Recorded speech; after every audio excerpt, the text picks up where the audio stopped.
Et bonsoir, bonsoir et bienvenue dans ce nouveau live de Planétéo. Je suis Théo et je vous accueille ce soir sur ma planète pour un nouveau live tout spécial puisque oui, nous sommes samedi et comme une semaine sur deux, nous partons pour une nouvelle émission de Ça me rappelle une histoire.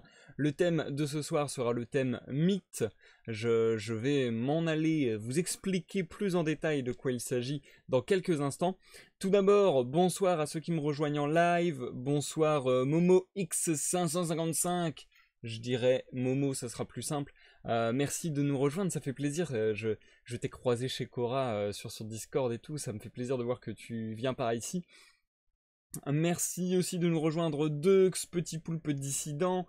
Installez-vous tous, chers amis. Prenez place bien tranquillement, bien agréablement. Merci aussi à encore Momo, mais un autre nombre.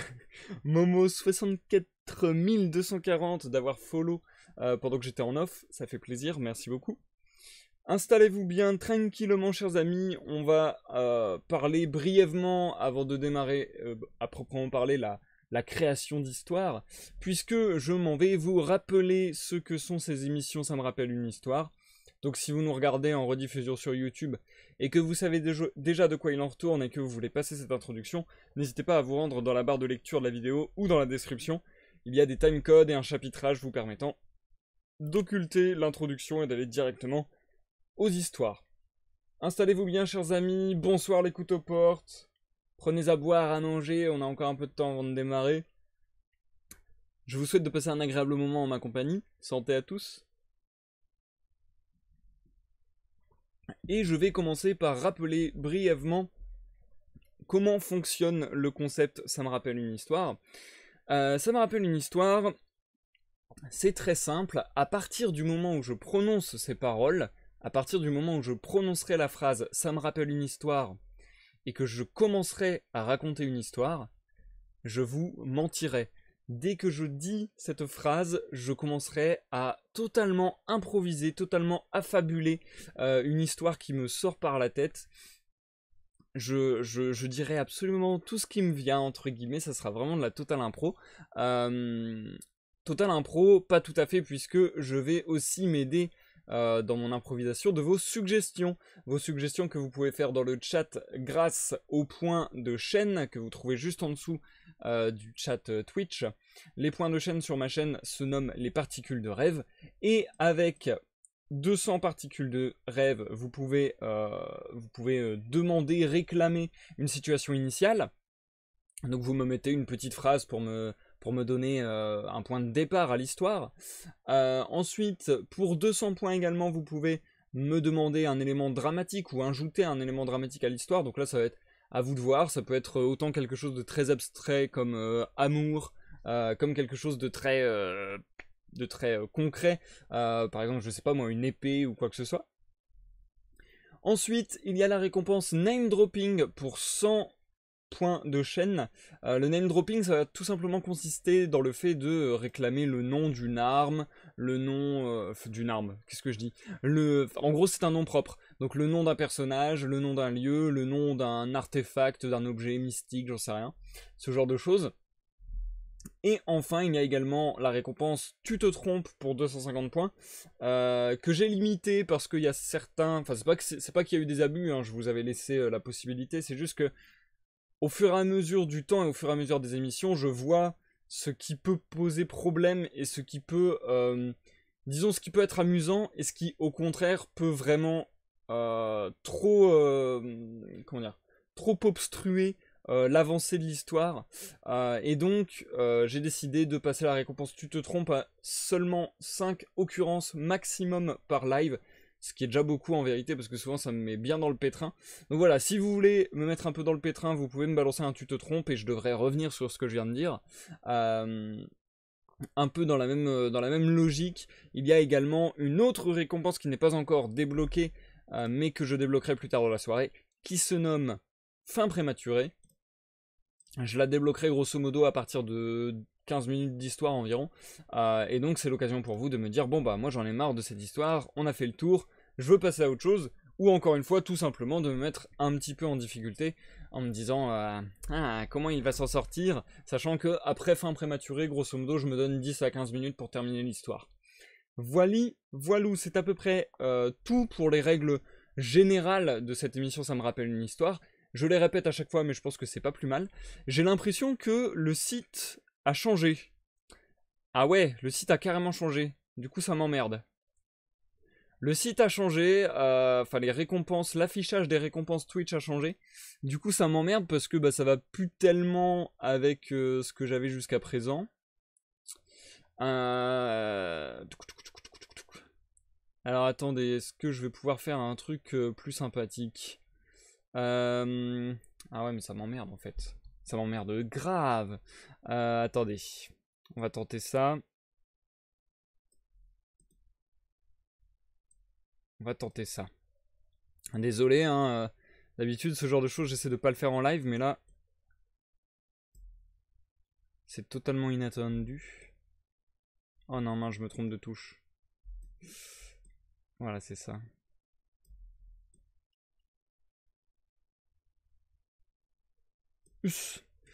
Ok. Ok. Je crois que je vais pas toucher davantage. Bon. Ça fait écrit en tout petit, alors je sais pas si c'est très lisible pour vous sur le chat. Désolé, bah, je n'étais pas au courant de ce changement sur Twitch. Donc j'essaierai de régler ça pour la prochaine émission s'il y a besoin. Parce que c'est vrai que les propositions sont déjà écrites assez petites en général. Donc là, c'est peut-être vraiment difficile à lire pour vous. Ils cassent les couilles Twitch à faire des changements là. Enfin bon, bref. Surtout qu'ils ont pas prévenu. Bref, tant pis. Je vois pas pourquoi ils ont changé ça alors que c'était très bien. C'est pas grave. Bonsoir à tous ceux qui rejoignent. Bonsoir Loon. Pourquoi un petit coucou? Tu vas t'en aller Loon? Bonsoir Jumpy. Bonsoir Zikel, so famous. Oh, vous êtes si nombreux. Ça fait très plaisir. Alors, je vois qu'on me demande comment je vais. Je suis un petit peu mitigé ce soir. Je vous avoue que j'appréhende beaucoup le live de ce soir, tout simplement parce que je suis pas trop dans le mood. Je suis un petit peu... Je sais pas si c'est de la fatigue, j'ai du mal à le quantifier, à le désigner, à le définir précisément. Mais tout ce que je sais déjà, c'est qu'il fait très chaud aujourd'hui, et donc ça joue fortement sur ma manière d'être. En fait, ouais, je pense que c'est même principalement ça. Je pense que c'est ça qui fait que je suis un petit peu endormi. Donc on va voir. Et aussi, j'avoue que mon thème du soir, je l'ai un petit peu trouvé à la dernière seconde. J'avais prévu, j'avais potentiellement une autre idée de live et à la dernière seconde, ça fait quelques jours, mais j'avais une autre idée de live et il a fallu que je change mes plans. Donc du coup voilà, je suis un petit peu venu avec ce thème mythe assez tardivement. Ce qui fait que ça, plus le fait qu'aujourd'hui je suis un petit peu pas dans le mood, un petit peu endormi, tout ça.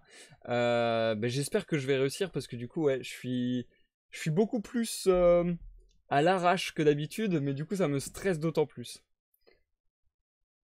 De toute façon c'est de l'impro. Ouais, c'est toujours de l'impro, mais...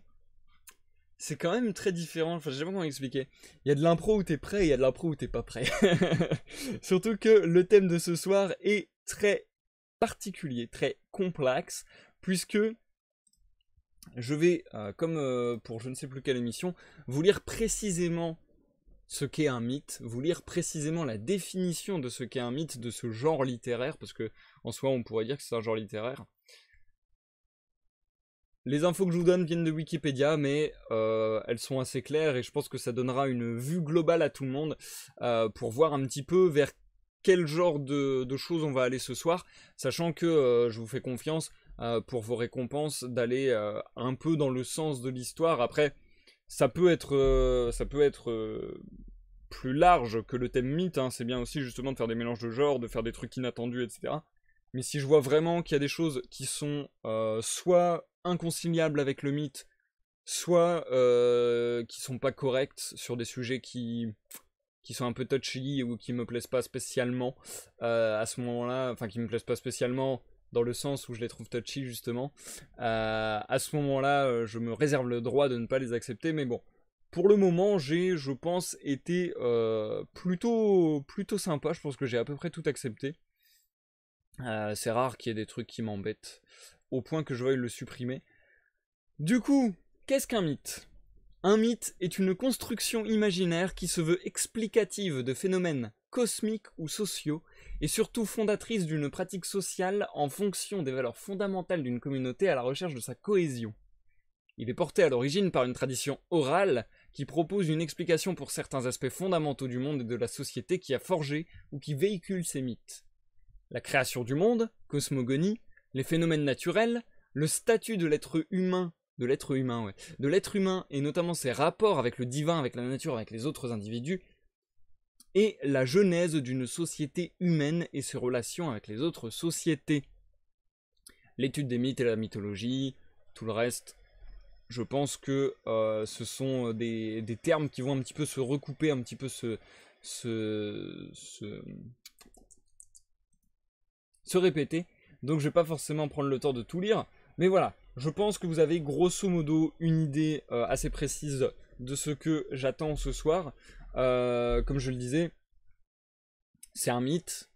C'est très proche de la mythologie.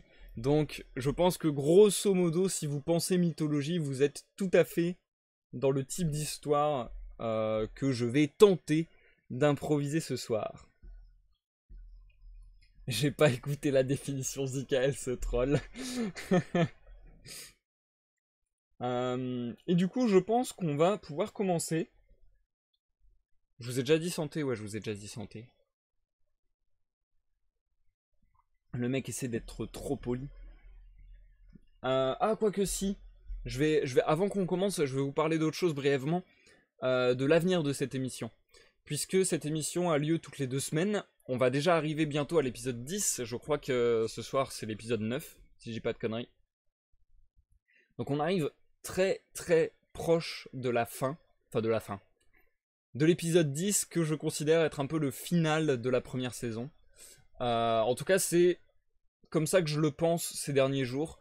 Donc je pense que dans 2 semaines, il y aura l'épisode 10 et je vais essayer de faire un petit truc sympa pour la dernière. Mais je pense que ce sera le dernier de la saison, puisque j'en ai déjà parlé sur ma live de lecture de nombreuses fois. Dans les 2 mois à venir, les lives vont être un petit peu chamboulés, notamment en juillet, où il y aura une grande période où je ne ferai pas de live, puisque c'est la période de l'année, comme tous les ans, pour ceux qui me suivent depuis longtemps, où je me coupe des réseaux sociaux, où je me coupe de toute technologie au maximum. Donc forcément, je ne vais pas faire de live. Et je pense que ça sera pas plus mal, du coup, d'avoir cette pause.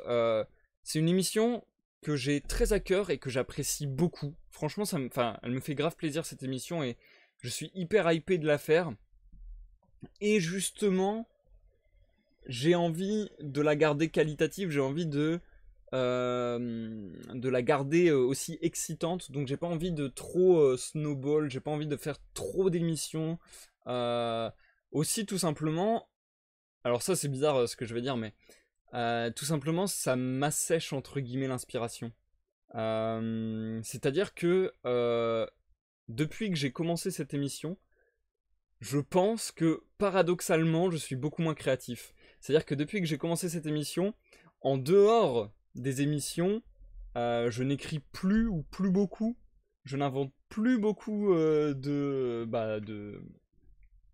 projets. Enfin, je ne fais plus beaucoup de projets artistiques entre guillemets autres. Je pense que ça a tendance à un petit peu m'assécher entre guillemets, dans le sens où ça fait 10 semaines bientôt que je vous crée 2 histoires toutes les 2 semaines en total impro. Et du coup ça amenuise entre guillemets mes réserves d'inspiration, si je puis dire. Donc je pense que c'est pas mal de déjà ce délai de 2 semaines entre 2 émissions. Je pense que c'est bien pour le côté exceptionnel de l'émission aussi, pour que ce soit un petit peu plus marquant quand on en fait une, qu'on ait le plaisir de se retrouver, n'est-ce pas? Mais je pense que la pause qu'il y aura en juillet, etc., ira encore dans ce sens. Et je pense que je serai d'autant plus content et d'autant plus dans de bonnes dispositions à revenir après la pause de juillet, du fait de ne pas en avoir fait depuis longtemps. Voilà. C'est à peu près tout ce que j'avais à dire, je crois. Je sais pas si je vous parle de ça aussi. En fait, le truc aussi, c'est que cette émission, il y a encore beaucoup d'idées que j'ai de côté. Mais c'est des idées qui demandent plus de temps et de préparation. Ce qui fait que jusqu'à présent, je reste dans des choses assez simples de mise en place. Mais à terme, ça risque d'être plus compliqué. Donc en fait, je préfère encore rester sur des choses simples quelques temps. Et avant de passer sur du plus lourd peut-être. Surtout que, encore une fois, je me dis, c'est un peu snowball potentiellement. C'est-à-dire que j'ai pas envie de commencer à faire des choses hyper élaborées, etc., etc. Et puis parce que bah malgré tout, même si c'est pas pour ça qu'on le fait, et même si on essaie de faire gaffe, quoi. Enfin, on essaie de faire gaffe, de prendre du recul par rapport à ça. Bah c'est vrai que euh, comment exprimer ça? En fait, j'ai peur en exprimant ça que vous me trouviez ingrat, mais c'est pas vraiment ce que je veux dire. Mais grosso modo, c'est vrai que je m'attendais limite, vu l'engouement qu'il y a eu sur les premières émissions, de Ça me rappelle une histoire, je m'attendais à ce que ça devienne un petit peu mon émission phare, entre guillemets. Et certes, vous êtes souvent nombreux à être présents lors de ces lives, et ça me fait extrêmement plaisir, vous êtes hyper actifs, vous êtes hyper investis, et ça fait trop plaisir. Mais au final, ça ramène pas forcément de nouvelles personnes, bah, en fait, les gens sont très présents en live, ce qui est tout à fait compréhensible, puisque bah, c'est le but de l'émission d'être interactive. Mais ce qui fait que du coup, les vues des épisodes sur YouTube ont dégringolé de ouf. Et même si c'est pas pour ça que je le fais, et même si j'essaie de prendre du recul beaucoup de tout cela, il y a aussi une dimension, je vais dire, investissement de temps, de créativité, etc., etc., qui fait que, je sais pas trop comment l'exprimer, c'est compliqué, mais qui fait que bah, c'est hyper décourageant potentiellement de se dire, ah putain, je me suis amusé de ouf, les gens se sont amusés de ouf, j'ai fait un truc à fond les ballons, je m'y suis mis à fond. Et puis derrière, bah, je mets la rediff et ça fait 10 vues et je suis en mode yes. Enfin bon, alors que ouais, enfin, en fait le truc aussi, mais je pense que c'est moi qui me suis saboté tout seul, c'est que justement je me suis dit que ça allait être un petit peu l'émission phare de ma chaîne et que en fait j'avais un projet long terme sur cette émission où je me disais d'émission en émission, je vais rendre le concept de plus en plus fou. Et c'est-à-dire que j'avais vraiment presque inconsciemment en tête l'idée que ça allait grossir, et que conjointement à cela justement, j'allais apporter des concepts de plus en plus fous et de plus en plus élaborés, encore une fois, d'émission en émission.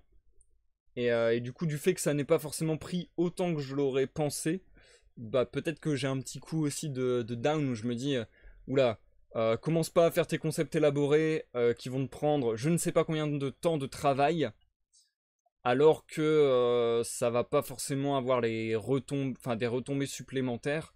Et en fait, le truc, c'est que quand je parle de retombées, etc., je parle même pas forcément de monétisation, loin de là, ou même de vues ou quoi que ce soit. C'est juste. Comment expliquer? C'est pas le moindre mal. En fait, j'ai trop du mal à m'exprimer là-dessus. Je sais pas comment expliquer mon sentiment là-dessus, mais c'est juste, ouais, c'est ce côté. Je sais que je suis capable de faire ce genre de choses et j'ai pas envie que ça arrive. C'est-à-dire que j'ai pas envie de me mettre à fond dans un projet, à y travailler comme un dingue, à donf, et que ça me prenne le temps que j'aurais pu passer sur d'autres projets, et que du coup je sacrifie des projets pour un projet qui va pas forcément plus plus être enfin comment dire, être plus abouti que si j'y avais passé moins de temps. Je sais pas si je suis très clair du coup. En fait, c'est plus un ratio de temps, investissement, d'énergie, de créativité, ce genre de choses. Plutôt que même vue ou monétisation qui sont aussi des indicateurs, mais qui sont pas mes objectifs principaux, clairement, qui sont pas du tout mes motivations, et que du coup, bah, j'essaie de pas trop prendre en compte, même si, bon, encore une fois, je le répète, hein, ça peut paraître dérisoire, mais moi qui ai des très petits chiffres sur Twitch ou sur YouTube, vraiment, quand vous laissez un commentaire ou un j'aime, ça change plein de choses. C'est-à-dire que vraiment, à titre personnel, moi je le remarque, et je me dis, ah bah c'est super, il y a quelqu'un qui a pris le temps de laisser un commentaire, un j'aime, un machin, et en plus, bah, le contenu du commentaire me permet d'essayer d'améliorer le contenu que je veux faire. Et même d'un point de vue plus large que personnel, de me dire, bah ça fait évoluer la chaîne. Et voilà. Voilà. J'espère que j'ai été assez compréhensible dans tout ce que j'ai dit. Je veux pas faire le... Je veux pas faire le grognon, le grincheux qui se plaint, etc. C'est pas du tout mon but. Et c'est pour ça que je parle en général jamais de ces sujets, parce que je trouve ça un peu casse-gueule, et que c'est pas des sujets qui me plaisent en fait, parce que ouais, je suis vraiment pas dans cette mentalité là. Moi, ma mentalité première, c'est avant tout de m'amuser en fait. Mais voilà. J'espère que j'ai été compréhensible. Bon, du coup, je vous ai tous plombé le moral avec cette longue dissertation, n'est-ce pas? Mais du coup, cette fois-ci, je vous promets, j'arrête de geindre et on va se lancer. Pour le moment, on n'a que un name dropping de Petit Poulpe Dissident. Je vous invite à me proposer une situation initiale, puisque tant que je n'ai pas de situation initiale, je ne vais pas pouvoir me lancer. Après, si vraiment vous êtes frileux, ce que je peux comprendre, à lancer une situation initiale ou que vous n'avez pas d'idée ou quoi que ce soit, il n'y a pas de souci, je finirai par lancer l'histoire moi-même. Mais je préfère que ça vienne de vous, la situation initiale. Je peux pas le faire sur tel.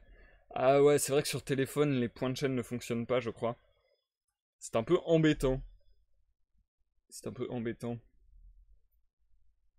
Mais ouais, je vous avoue que, encore une fois, je me répète, mais ce soir j'appréhende beaucoup. Parce qu'au final, le thème me plaît énormément. Et je me suis dit, ah, c'est trop bien comme thème, ça va trop me plaire, machin.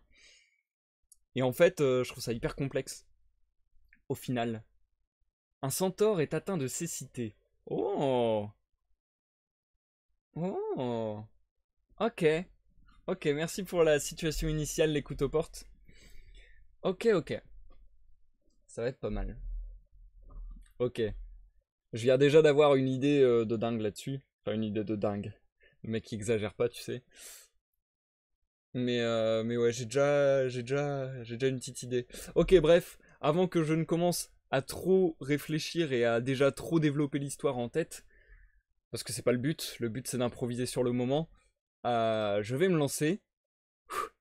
Putain, j'ai peur de ouf. En vrai, la chaleur me nique totalement ce soir, c'est un truc de fou. Ok. Je vais commencer. N'oubliez pas que dans 10-15 minutes, si j'ai pas permis la fin prématurée, vous pouvez me le rappeler. Et puis on va démarrer. Ah, j'ai toujours le stress quand je commence, mais ce soir particulièrement parce que je trouve le thème très compliqué au final. Bref. Ok.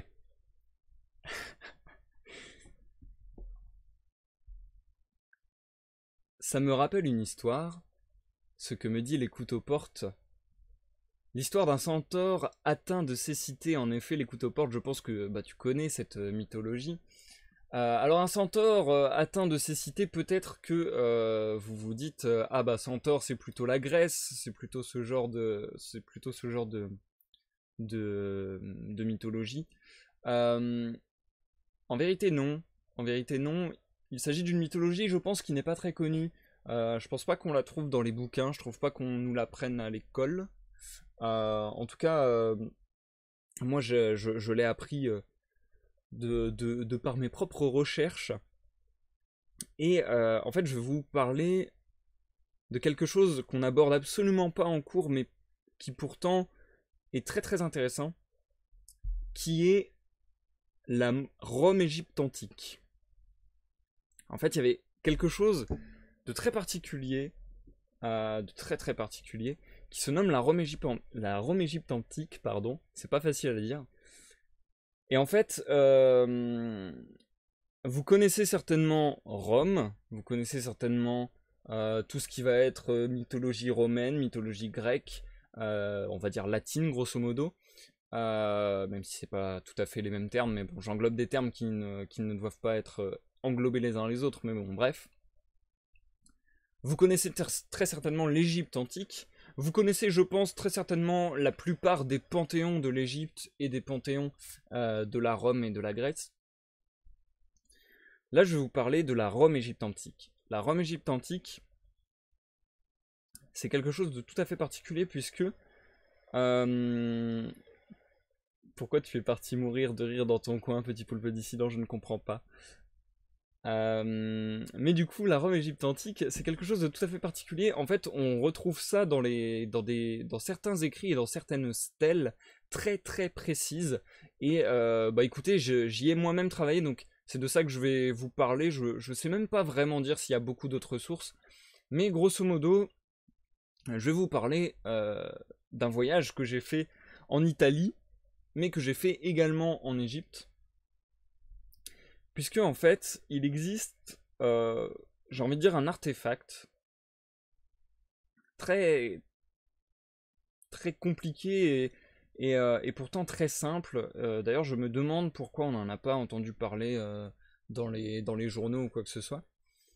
Mais grosso modo, alors c'était, imaginez l'ambiance un petit peu Indiana Jones, c'est-à-dire qu'on part à l'aventure, il y a la chaleur, il y a la sueur, il y a l'humidité, l'air pesant, l'air lourd. J'avais ma chemise totalement détrempée, donc là bien sûr je vous parle de mon voyage en Égypte. Et à la base moi je venais pas du tout pour ça, je venais vraiment faire du tourisme archéologique, voir certains sites de fouilles, etc. Au final il s'est trouvé que par certaines connaissances, j'ai pu aller dans des lieux un peu plus insolites, et notamment, je sais pas si vous connaissez, mais il y a un autre sphinx en Égypte. Ah mais non, d'ailleurs, je pense pas que vous connaissiez.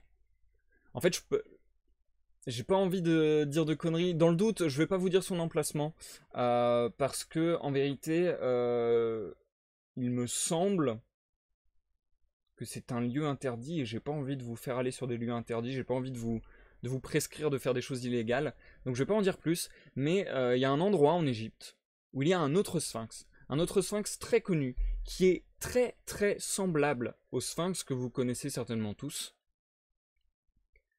Le truc c'est que on le retrouve dans certains hiéroglyphes, d'ailleurs des pyramides les plus connues, hein, Khéops, Gizeh, Mykérinos. On le retrouve sur certains pans très particuliers. Certains, d'ailleurs, des plus grands égyptologues ont parfois cru que c'était des fêlures du temps, de l'usure, dans les bas-reliefs, dans la roche. Mais non, vraisemblablement, il y a vraiment une étude un petit peu souterraine, un petit peu underground qui s'est bâti là-dessus, où en fait certains archéologues se sont emparés, certains égyptologues notamment se sont emparés de ce sujet et se sont rendus compte que bien des signes qu'on pensait peut-être endommagés, etc., étaient peut-être en vérité voulus. Et donc on a notamment remarqué beaucoup de formes de sphinx représentées, à l'exception près que ce sphinx en place des yeux avait une sorte de bande horizontale, grosso modo, qui dessinait comme une sorte de loup, une sorte de ruban, qui passerait comme ça sur ses yeux. Et oui, bah, tu fais bien de le dire, petit poulpe dissident. En effet, ah non, mais j'ai pas le droit d'en parler, je viens de vous dire. Petit poulpe, waouh, ok. Alors, bon, je glisse l'info parce que Petit Poulpe l'a dit de toute manière dans le chat, donc ça sert à rien de faire genre qu'elle n'existe pas. On va pas donner davantage de renseignements sur l'emplacement de ce sphinx, mais oui, voilà, je dis pas l'emplacement exact, mais en effet, si vous cherchez du côté de Koros, Si vraiment ça vous intéresse, c'est à vos risques et périls, moi je vous indique absolument pas d'y aller. Mais en effet, petit poulpe dissident, dans la région de Koros, vous pourrez peut-être trouver ce sphinx. Et donc, dans la région de Koros, me voilà amené par mes guides et mes amis archéologues. Et justement, il y a cette espèce de sphinx énorme devant moi dans le sable. Alors le temps qu'on arrive, il commence à faire relativement nuit. Et c'est vrai qu'on est assez éloigné de tout. C'est une impression étrange dans le sens où on était déjà dans le désert et c'est comme si j'entrais dans un désert désertique. C'est-à-dire qu'il y a l'accumulation du désert. C'est-à-dire qu'il y a autant le désert de sable que le désert de personnes. D'un seul coup, on se retrouve vraiment séparé des foules de personnes, de touristes, etc. Et c'est vrai que c'était assez difficile d'accès, le chemin était assez escarpé, il a fallu qu'on descende une sorte d'entonnoir de sable, et en son centre donc, et en son creux, en quelque sorte, il y avait posé ce sphinx. Ce sphinx d'ailleurs qu'on appelle également l'oracle. Et du coup, mes guides m'expliquent petit à petit que ce sphinx, en vérité, on ne sait pas trop ce qu'il représente, on ne sait pas trop s'il est lié au sphinx qu'on connaît déjà. On sait simplement que, en effet, selon des écrits qu'on peut trouver sur sa paroi, il est désigné comme l'oracle. L'oracle qui est, à ma connaissance, plutôt une figure de la Grèce. Ce serait plutôt... moi je pense plutôt à la Pythie, je pense plutôt à l'oracle de Delphes. J'avoue que en termes d'oracle, je ne pense pas forcément à l'Égypte, malgré tout, ça reste très très commun dans toute mythologie, donc je me dis qu'il est tout à fait possible qu'ils aient eu également ce genre de figure.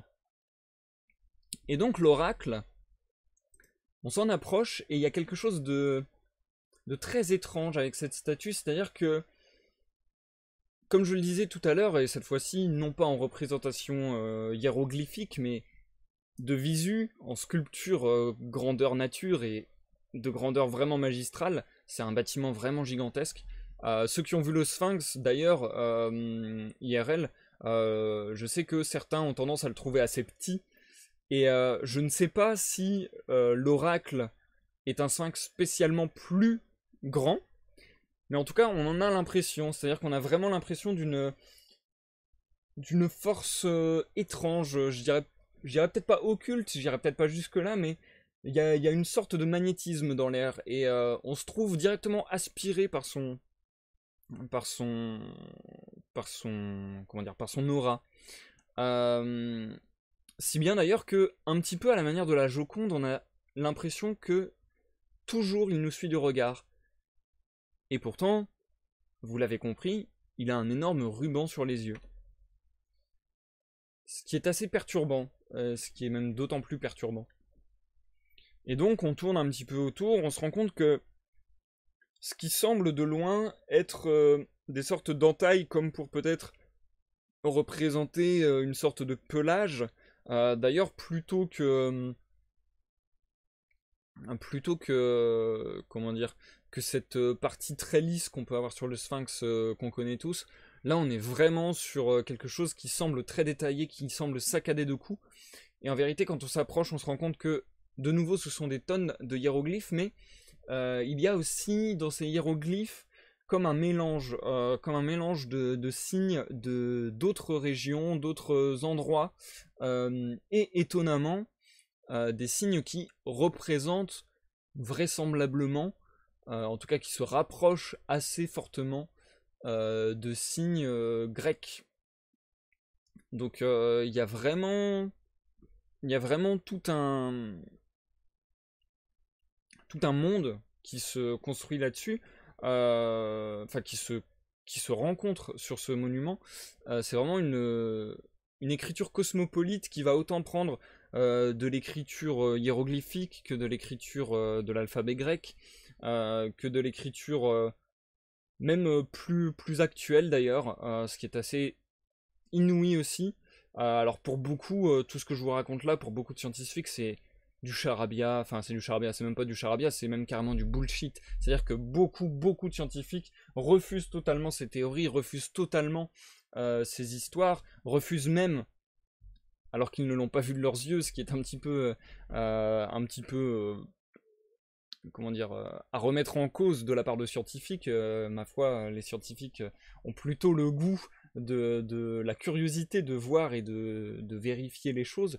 Là voilà, il se trouve que ça semble tellement impossible, ça semble tellement improbable, ça semble tellement être une charlatanerie entre guillemets pour beaucoup d'entre eux, qu'au final, comme je le disais, il y a vraiment un espèce de réseau secondaire qui s'est créé autour de l'étude de ce sphinx, de l'oracle. Et il y a un mécanisme qu'enclenche mon ami à ce moment-là, un mécanisme très spécial qui, pareil, semble d'une autre époque, c'est-à-dire que je me demande à quel point c'était possible de faire ça à l'époque égyptienne, enfin ouais, à la grande époque égyptienne si je puis dire, enfin voilà. Mais entre les pattes, grosso modo, de l'oracle, du sphinx, on voit une porte s'ouvrir après que mon ami ait donc appuyé sur certaines parties du texte, sur certains signes en fait, dans le mur. Sachant que il n'y a vraiment pas eu du tout de bouton pressoir ou quoi que ce soit. Il n'y a vraiment pas eu de mécanisme physique. C'est ça qui est très spécifique aussi. C'est vraiment la position des mains sur certains signes dans un certain ordre qui a illuminé ces signes et qui a ouvert le ventre de l'oracle. Très bizarre. Très très bizarre. Quand on entre à l'intérieur de celui-ci, on se retrouve dans une espèce de pièce qui fait vraisemblablement tout l'intérieur du sphinx. C'est-à-dire que le sphinx en quelque sorte est creux. L'oracle est creux. Et en fait, c'est une pièce vide, à nouveau des tas de signes partout sur les murs. Et bon, bah là, c'est presque malheureux, j'ai envie de dire, pour mes amis archéologues et égyptologues, même si, en un sens, je les ai aidés en quelque sorte à poursuivre leur recherche, du coup, et à poursuivre leur découverte. Mais c'est malheureux, c'est vrai que ce ne soit pas eux qui l'aient trouvé. Il se trouve que moi je m'avance et bah voilà, j'observe un petit peu. Et c'est vrai que bah, j'ai pas pris les précautions d'usage, j'ai un petit peu mis les mains. Je pense que la fatigue du voyage, etc. m'avait bien usé et que presque instinctivement je me suis posé contre la pierre, chose qu'il faut absolument pas faire les amis, attention. Bref, je ne sais pas par quel miracle, je pense que j'ai, un peu comme le mécanisme de la porte, activé une certaine série de signes dans un ordre certainement bien précis, en tout cas, par la suite, mes amis ont récupéré cette suite de signes pour pouvoir réitérer l'action, enfin l'enclenchement de ce processus, et ça a réussi. Et en fait, ce qui s'est passé, c'est que soudainement, une plaque de pierre qui était au fond. En fait, la salle était vide, à part en son fond une plaque de pierre qui semblait un petit peu ravancée par rapport au mur. Et donc cette stèle de pierre soudainement s'est illuminée. S'est illuminée, projetant une lumière de feu, vraiment une aura de lumière, une aura de soleil, j'ai envie de dire, qui a irradié la pièce de mille feux et qui a rendu tous les sigles très brillants également. Et vraiment, mais il faisait plus jour que si j'étais 2 jours dans le désert, quoi. C'était vraiment, on était nimbé de lumière totalement. Et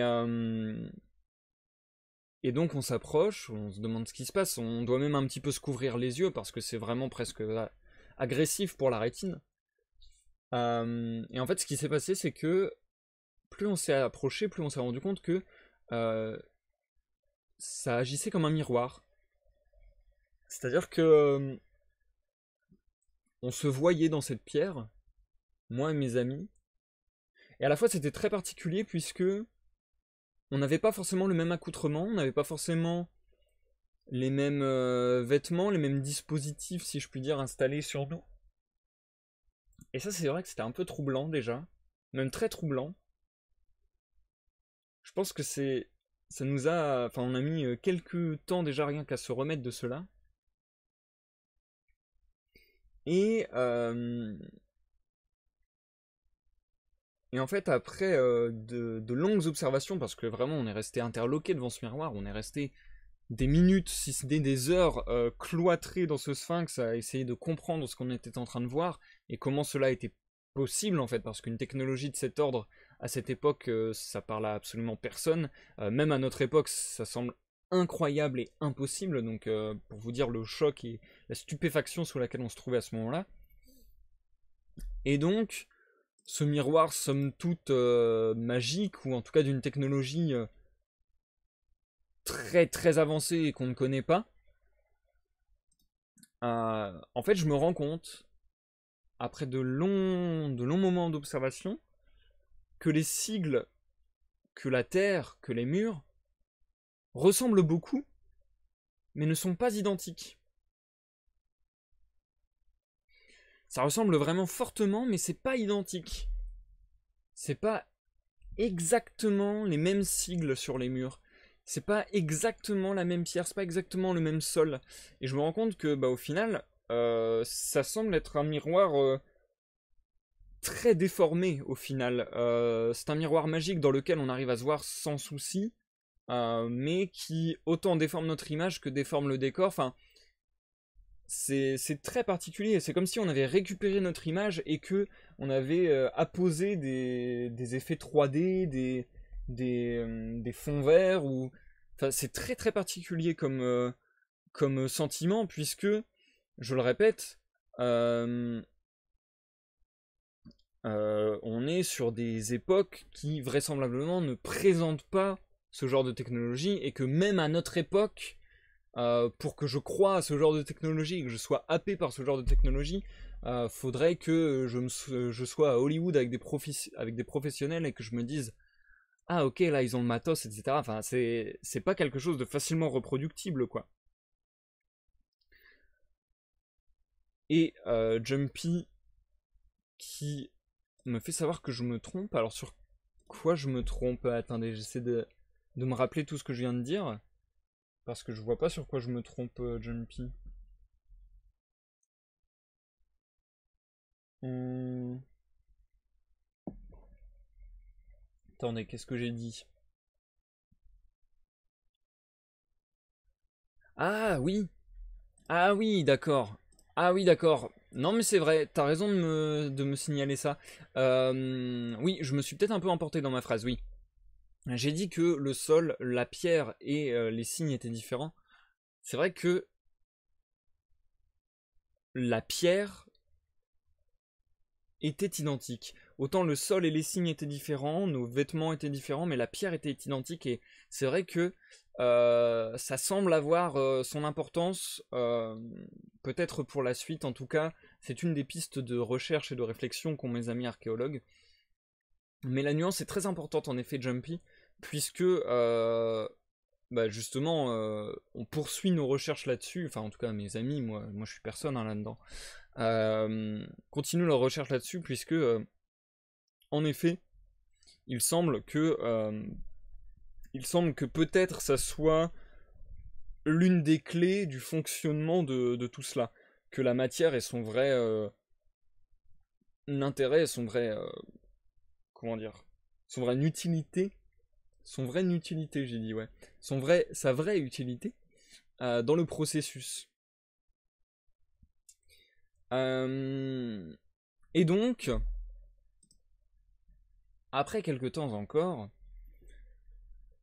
après nous être remis un petit peu de ces chocs, notre ami nous raconte un petit peu ce qu'il a pu lire dans les hiéroglyphes, ce qu'il a pu comprendre jusqu'à présent. Et grosso modo, il nous raconte l'histoire d'un sphinx aveugle. Et donc ce sphinx aveugle, grosso modo, c'est très compliqué de récupérer un discours cohérent sur tout ce qui est écrit sur ces signes au mur, puisqu'il y a un mélange de langues, un mélange de signes, il y a même des signes qui sont totalement inconnus. Et du coup, déjà, de par ce fait, mais même au sein d'un même alphabet, si je puis dire, il semble y avoir des incohérences. On ne peut pas le traduire comme on traduirait d'habitude ces textes. Et ça reste assez obscur, ça reste assez flou, mais ce qui revient très très très souvent dans tout cela, c'est l'idée du sphinx aveugle, c'est l'idée d'un réseau. C'est l'idée d'un réseau très complexe. Et il y a beaucoup également l'idée de l'espace et du temps. De portail également. Quand il nous parle de portail, l'idée m'est venue tout de suite à l'esprit et je pense que eux aussi ça leur était déjà venu à l'esprit. Je pense même que c'est pour ça qu'ils ont commencé à me raconter tout ça. On s'est tous dit, est-ce que ce qu'on a devant nous c'est un portail? Est-ce que justement nous ne serions pas en présence d'un de ces portails? Et donc, on a un petit peu un regard les uns les autres, les uns vers les autres, de compréhension, c'est-à-dire qu'on sait très bien, de connivence, voilà, on sait très bien que tout le monde a compris, et en même temps on se regarde un peu tous en se disant qui va y aller, qui va oser y aller, qui va y aller en premier, etc. Et donc j'ai l'un de mes amis qui est un petit peu casse-cou, qui part en premier. Et donc mon ami s'approche et commence à lentement approcher la main du portail. Et là, j'aurais aimé vous dire que c'était comme dans les films, une sorte de miroir mou dans lequel on s'enfonce doucement, qui réagit comme la surface de l'eau. Mais malheureusement, ça a été un petit peu plus violent que ça. C'est-à-dire que soudainement, on a eu un flash de lumière. Alors, je sais qu'avec la lumière que je vous ai décrite tout à l'heure, c'est peut-être même impossible d'imaginer cela. Mais croyez-moi, déjà dans tant de lumière, on a eu un flash de lumière. On a eu littéralement les yeux, la rétine brûlée. Mais c'était vraiment même douloureux. C'est-à-dire que vraiment, on a été pendant plusieurs minutes. Vous savez, quand vous fermez les yeux après avoir regardé le soleil, parfois vous avez comme des images subliminales ou comme un... Comment appelle-t-on ça? Comme un... Ah, je trouve plus le terme, désolé, ça m'embête. Pas un substitut. Je trouve plus le terme, je suis trop deg. Non, c'est pas ça que je veux dire, c'est quand il reste quelque chose. Enfin, grosso modo, ça vous fait une tache de couleur, quoi.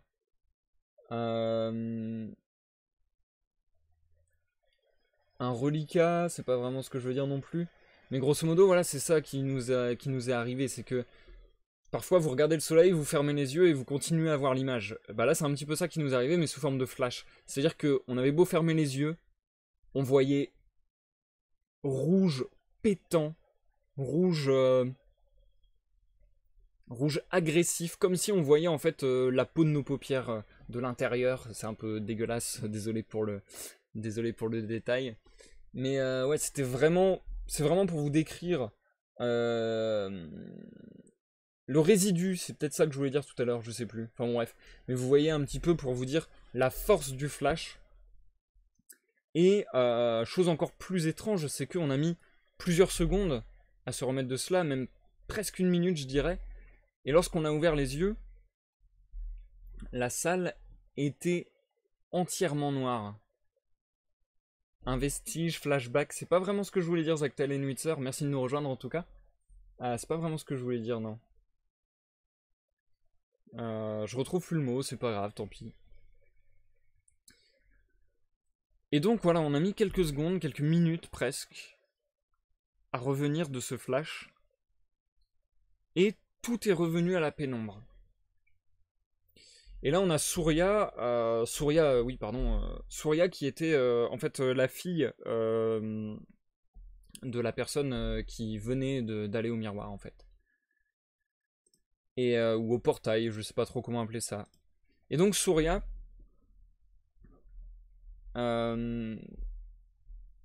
qui voit son père disparaître,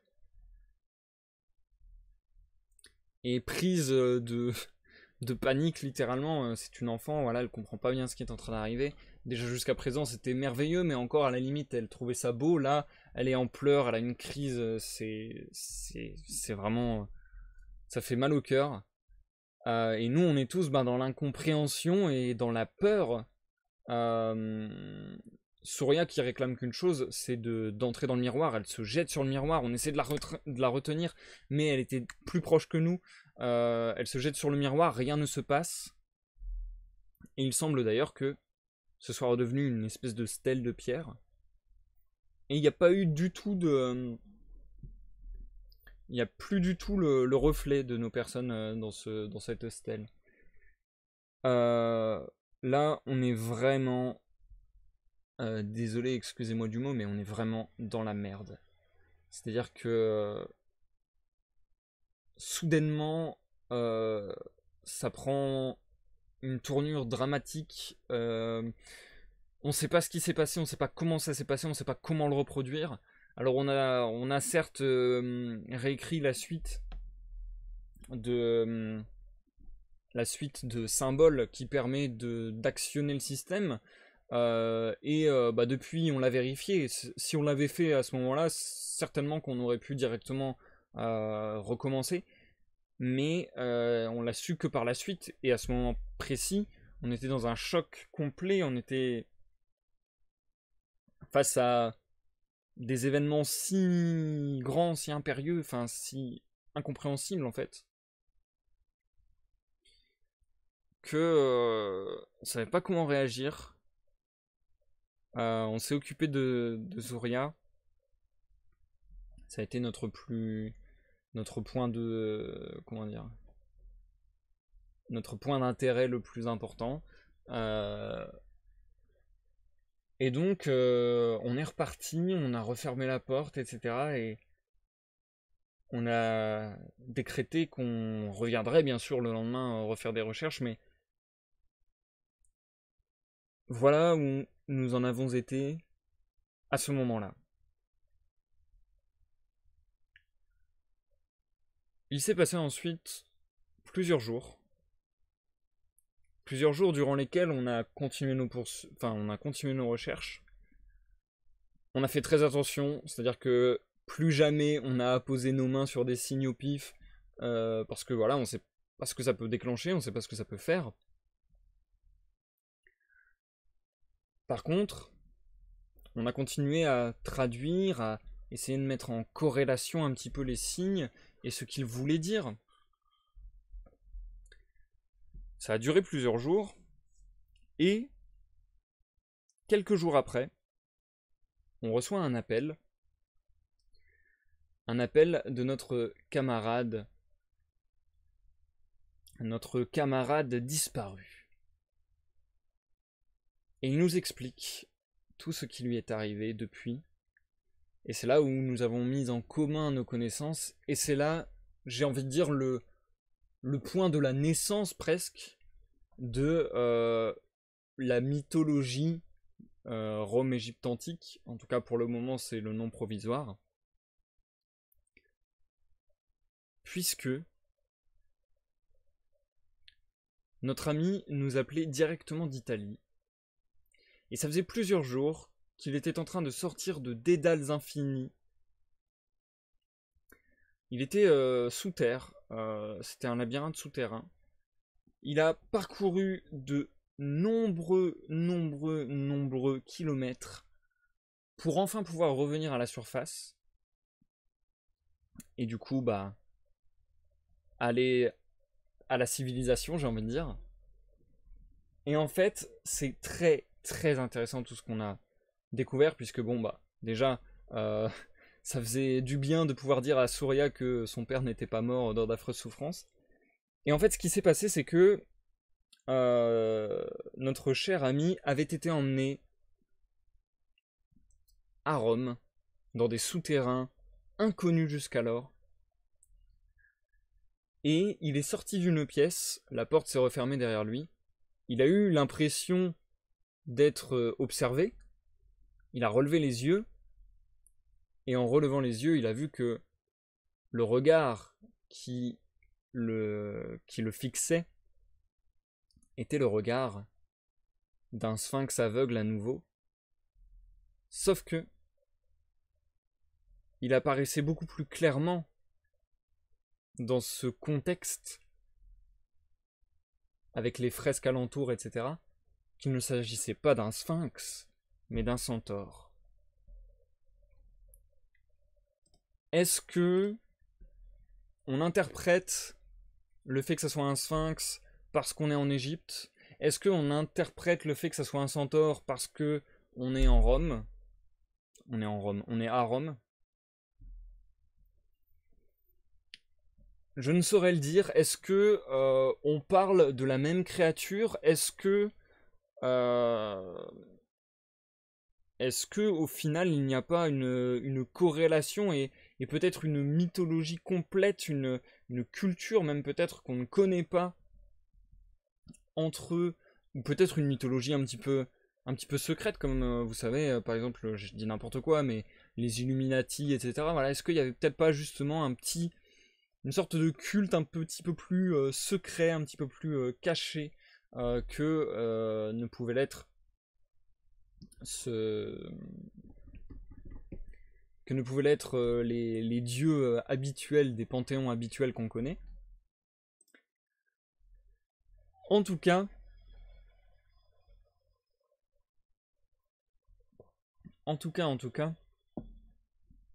nous voici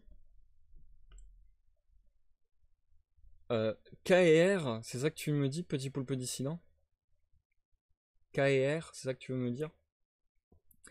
En tout cas, voilà, c'est là où je voulais en venir. Moi, je voulais parler que de ça à la base. Après, si vous voulez que je vous parle de KR, pourquoi pas. Mais grosso modo, oui, voilà où je voulais en venir. Il semble que ces deux sphinx aveugles, ces deux centaures aveugles, ou en tout cas cette race inconnue, mi-sphinx, mi-centaure, qui se nomme l'oracle, de toute manière, peu importe où on se trouve, c'est-à-dire que ce soit en Rome ou en Égypte, on suppute à la manière dont sont placés les signes, etc., que vraisemblablement c'est l'oracle. Et l'oracle, en effet, donc avec ce regard caché qui vous suit. Et on a découvert, donc, on a pu recouper et se rendre compte que beaucoup des signes se recoupaient de l'un à l'autre. Beaucoup des signes parlaient de la même chose.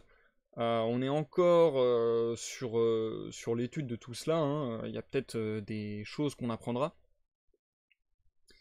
Alors il y a plusieurs choses qui se bousculent ici en effet. Alors depuis, d'autres ont fait le voyage. Aller-retour. C'est-à-dire que maintenant on sait très bien qu'on peut utiliser le portail. C'est vrai par contre que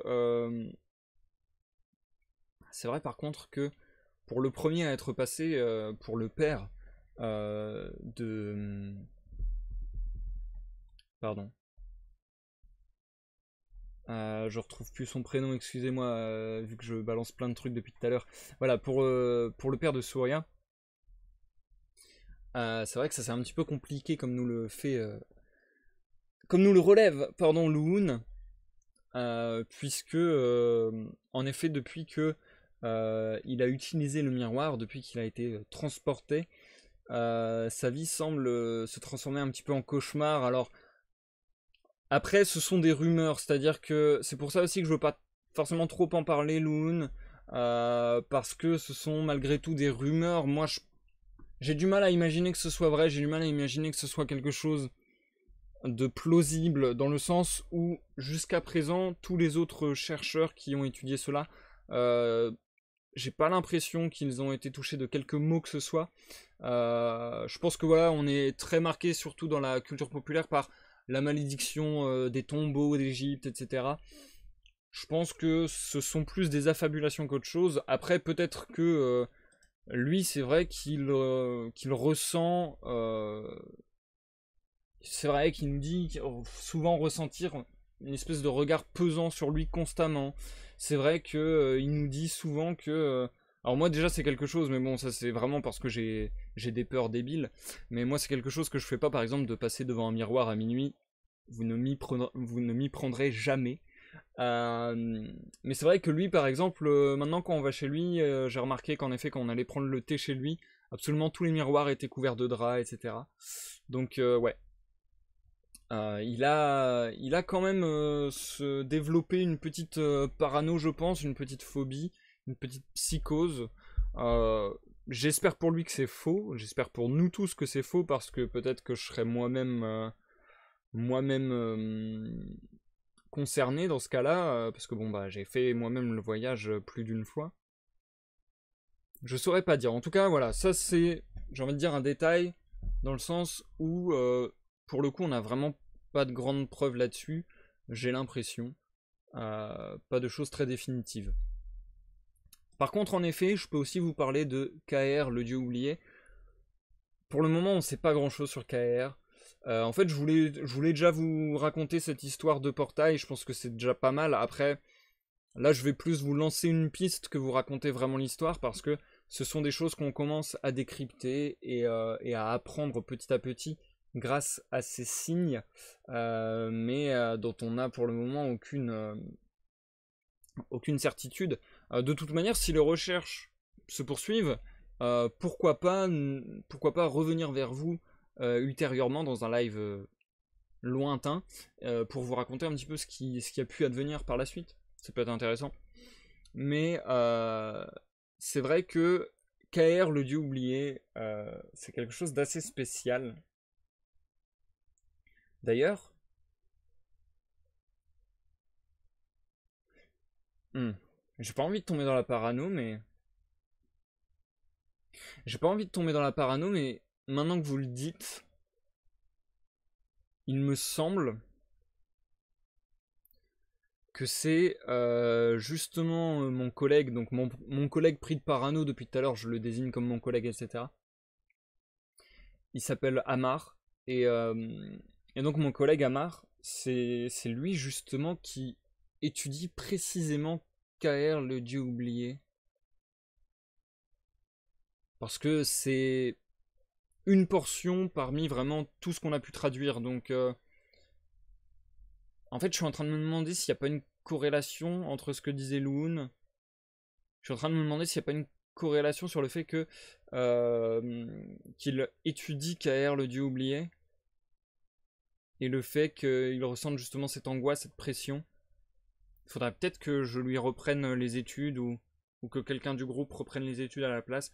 Encore une fois, moi, comme je le dis, je suis un peu dans le groupe de recherche par défaut, c'est-à-dire qu'à la base, moi, j'y étais par pur tourisme. Il se trouve qu'il s'est passé des choses extraordinaires, etc., et que j'étais là, ce qui fait que bah, on continue à me tenir au courant et à me passer un petit peu ce qui se passe. C'est des sujets qui m'intéressent énormément, mais j'ai pas les spécialisations, j'ai pas les spécifications qui permettent de travailler dessus beaucoup. Mais ouais, ouais, vous pointez quelque chose là qui me fait un petit peu peur, les amis. C'est vrai que peut-être KR, le dieu oublié. Parce que dans les signes qu'on a trouvés plus tard, il y a justement beaucoup question de savoir. Il y a beaucoup le mot savoir, le mot connaissance, le mot secret, le mot caché. Hmm. Ça commence à me faire un peu flipper. Je vais peut-être... Attendez. Attendez les amis. Je vais faire quelque chose. Alors désolé, je fais jamais ça en live, mais là je me dis que ça urge potentiellement.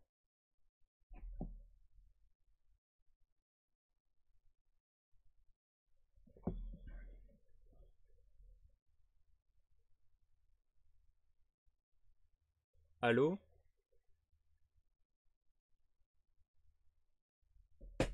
Allô, Amar?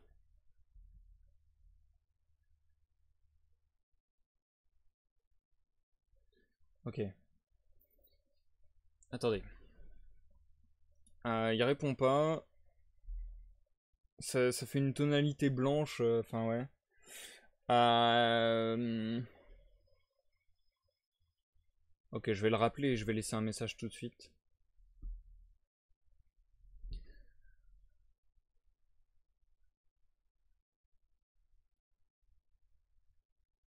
Ok. Ouais, allô, Amar? Ouais. Ouais, bah non, en fait, ok, je fais de la merde là parce que en fait, j'étais censé laisser un message et je suis en train de parler comme si je parlais avec quelqu'un. C'est pas vrai, on l'a pas vu. Je me suis si fail. Ok, je suis désolé, c'est comme quand j'étais petit. C'est comme quand j'étais petit, j'avais fait une messagerie troll pour mes amis où je faisais croire que je leur répondais. Et il y a des gens qui sont arrivés jusqu'à la fin de ma messagerie en croyant que je leur répondais. Et en fait, bah là, Amar, visiblement, a fait la même chose. J'étais jamais tombé sur son répondeur. Ce qui fait que du coup, bah, je me retrouve à parler avec son répondeur. Bref, je vais la rappeler et cette fois-ci, je vais vraiment laisser un message.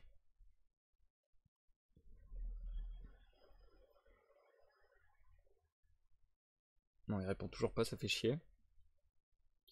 Ouais, allô Amar, ouais, c'est Théo.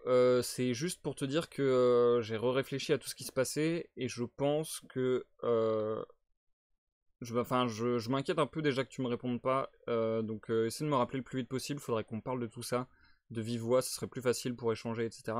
Mais par rapport à KR, le dieu oublié, je pense que ce serait pas une mauvaise idée que tu t'arrêtes de travailler là-dessus en fait. Parce que en fait je commence à me demander si bah tu sais, t'as un petit peu peur en ce moment. Tu nous dis souvent que t'as l'impression d'être fixé par des regards dans le miroir, etc. Et en fait, je me demande si y a pas quelque chose relevant de la curiosité, de la peut-être trop grande curiosité qu'on aurait eu à son encontre. Peut-être que l'oracle est là pour ça justement. Peut-être que l'oracle est là pour nous dire que il y a du savoir et bah, tu sais, c'est souvent des choses qui reviennent dans les signes hiéroglyphiques qu'on a pu croiser. Donc je me demande si c'est pas quelque chose du style, je sais pas, c'est peut-être une sorte de mythe sur le savoir, sur la connaissance, tu sais, un peu comme le fruit défendu. Euh, Attends, mais il y avait pas, il y avait pas des mentions de fruits en plus dans les hiéroglyphes. Je crois qu'il y avait la pomme, je suis plus sûr, mais enfin bref, maintenant que on remet tout ça en contexte, enfin là tu vois bien qu'il y a plein d'éléments qui se recoupent et c'est peut-être un peu bizarre, mais je me demande s'il y a pas quelque chose de décrit dans ces signes de l'ordre de d'un savoir caché, de connaissances et peut-être de trop grande curiosité par rapport à tout cela. Peut-être qu'on a trop voulu en savoir, peut-être qu'on a trop voulu chercher des informations confidentielles, j'en sais rien. En tout cas, par rapport à KR, le dieu oublié, parce que je me dis que c'est toi qui travailles le plus sur lui, peut-être même que t'es le seul à travailler sur lui actuellement, je pense. Et du coup, je me dis que c'est peut-être pour cette raison que bah, tu ressens toute cette oppression. Enfin, je sais pas. Ça, j'ai un discours tout à fait absurde et qui peut sembler abracadabrantesque, mais ouais. Je, je me dis que c'est pas impossible au vu de tout ce qu'on a déjà vécu d'extraordinaire de toute manière. Je commence à me demander si on n'aurait pas mieux fait de jamais entrer dans le Sphinx. Si on n'aurait jamais dû consulter l'oracle en fait. Bref, je me perds dans mes pensées. Faut qu'on en parle avec toute l'équipe, je pense. Donc, je vais te laisser là et rappelle-moi le plus vite possible, faut qu'on parle avec tout le monde. Fais attention à toi en tout cas.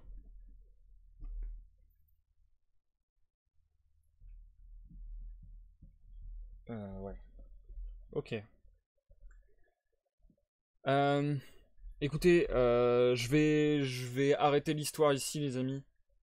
Parce que j'ai rien de plus à dire de toute manière. Sur cette histoire, vous le comprenez, je pense, c'est encore en cours et là en fait je me demande si en vous racontant un petit peu nos découvertes, je viens pas de comprendre quelque chose, ouais. De toute façon, vous avez entendu ma conversation au téléphone. Je me demande s'il n'y a pas quelque chose de cet ordre-là, d'un savoir interdit, et peut-être qu'on a fâché des dieux, ou j'en sais rien, des dieux anciens, ou quelque chose comme ça. Ça me fait un peu froid dans le dos. J'hésite presque à annuler le live, enfin j'hésite presque à m'arrêter maintenant. Mais ouais, je vais pas vous laisser comme ça. De toute manière, tant qu'il me rappelle pas, enfin jusqu'à présent on n'a rien eu de grave, je veux dire. Ouais, jusqu'à présent il s'est rien passé de grave, on n'a pas eu de problème. J'ai peut-être commencé à divaguer et peut-être que j'entre dans une parano moi aussi, enfin peut-être que ouais, je dis n'importe quoi. Bref, je reprendrai ça après le live, c'est pas bien grave. En tout cas, voilà, c'est tout ce que j'avais à vous dire là-dessus. Si j'ai des infos, je vous en reparlerai peut-être. Et puis, on va essayer de se changer les idées en parlant d'autre chose. C'est l'heure de la pause.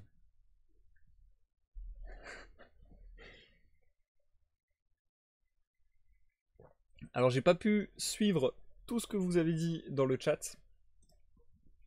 Je vais essayer de reparcourir brièvement des yeux.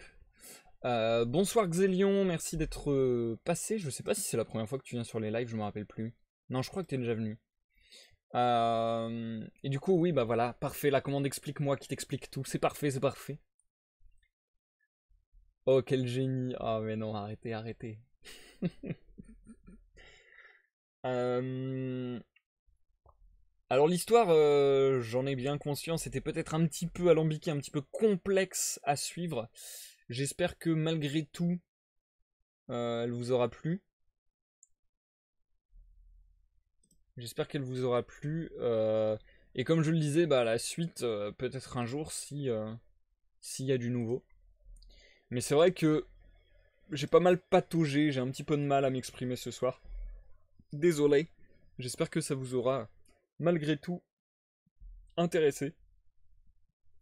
Ce qui va se passer, c'est que pour la prochaine histoire, parce que le thème c'est mythe, et là je vous ai plus raconté un épisode de ma vie en lien avec des mythes, avec de la mythologie, etc., etc., plutôt que de vous raconter un mythe à proprement parler. Donc ce qu'on va faire plutôt, c'est que pour la prochaine histoire, et ça sera la deuxième et dernière de ce soir, en général je fais toujours 2 histoires, donc voilà, n'hésitez pas à balancer déjà une situation initiale, etc. Mais du coup ce qu'on va faire, c'est que pour la deuxième histoire, je vais essayer de vraiment créer, vous raconter un mythe. Le mec qui essaie de garder l'actoring entre guillemets. Mais ouais, je pense qu'on va faire ça. Ouais, le coup de tel move de génie. Ah, merci, ça fait plaisir. Je pense qu'on va faire ça pour la deuxième histoire. Je vais essayer de vraiment me mettre dans... Comment dire, bah déjà de ne pas m'inclure dans l'histoire, quoi. De vraiment vous raconter un mythe. Voilà. La mort décide d'arrêter de travailler. Ah, intéressant, petit poulpe dissident. Intéressant, intéressant. Très, très intéressant même. Hmm, ok. Pas forcément facile. De toute manière, c'est ça le truc, hein. C'est ce que je vous disais, le thème de ce soir, c'est certainement l'un des thèmes les plus casse-gueule que j'ai eu à faire, je trouve. Dans le sens où, avec le ton que je prends, c'est très compliqué de créer un mythe en fait.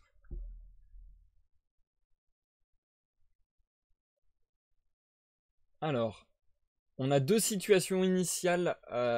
Faudrait vraiment que je rechange ça et que je limite à deux situations initiales par soir parce qu'en général je n'en dis que deux de toute manière. Du coup, vu qu'on a deux situations initiales, ce qui va se passer, c'est que je vais utiliser vos deux situations initiales, mais malheureusement, il y en aura peut-être une qui aura moins d'importance que l'autre. Enfin, voilà. Je vais essayer de faire un melting pot du truc pour que ça aille tous les deux dans l'histoire, mais... La mort tombe amoureux d'une mortelle. Atlas, le dieu qui porte le ciel, a fait chuter celui-ci suite à une faiblesse de sa part. Alors, Xélion, quand tu dis suite à une faiblesse de sa part, tu veux dire suite à une faiblesse d'Atlas?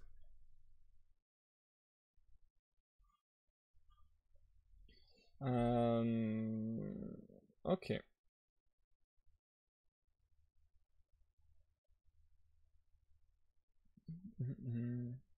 Ok. Ouh là là.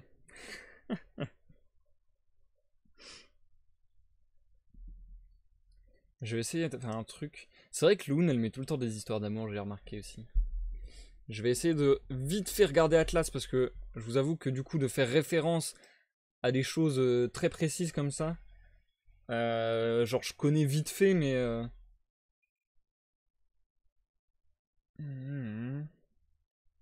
Ok. Ok. C'est bon, je l'ai. C'est bon, je l'ai, je l'ai.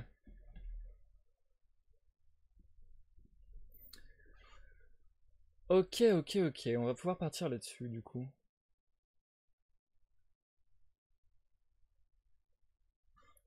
On va pouvoir partir là-dessus. Il y a pas mal d'idées différentes, même très différentes, en très peu de postes, là. Je vais devoir être bon encore. Enfin, encore. Je vais devoir être bon. Je sais pas si j'ai été bon. Pfiou! C'est vraiment laborieux pour moi ce soir, hein, je suis désolé, j'espère que vous vous amusez malgré tout. Mais c'est vrai que c'est certainement l'une des soirées où je patauge le plus. Mais je pense que même au-delà du thème et au-delà des histoires à proprement parler, je pense aussi c'est parce que tout simplement ce soir je suis un peu ailleurs, on va dire. Avec la chaleur, avec la fatigue. Puis juste aussi, ouais, je me sens pas spécialement inspiré, pas spécialement dans le mood. Donc peut-être que j'ai un peu plus de mal que d'habitude. Ok, ok, ok. On va pouvoir partir.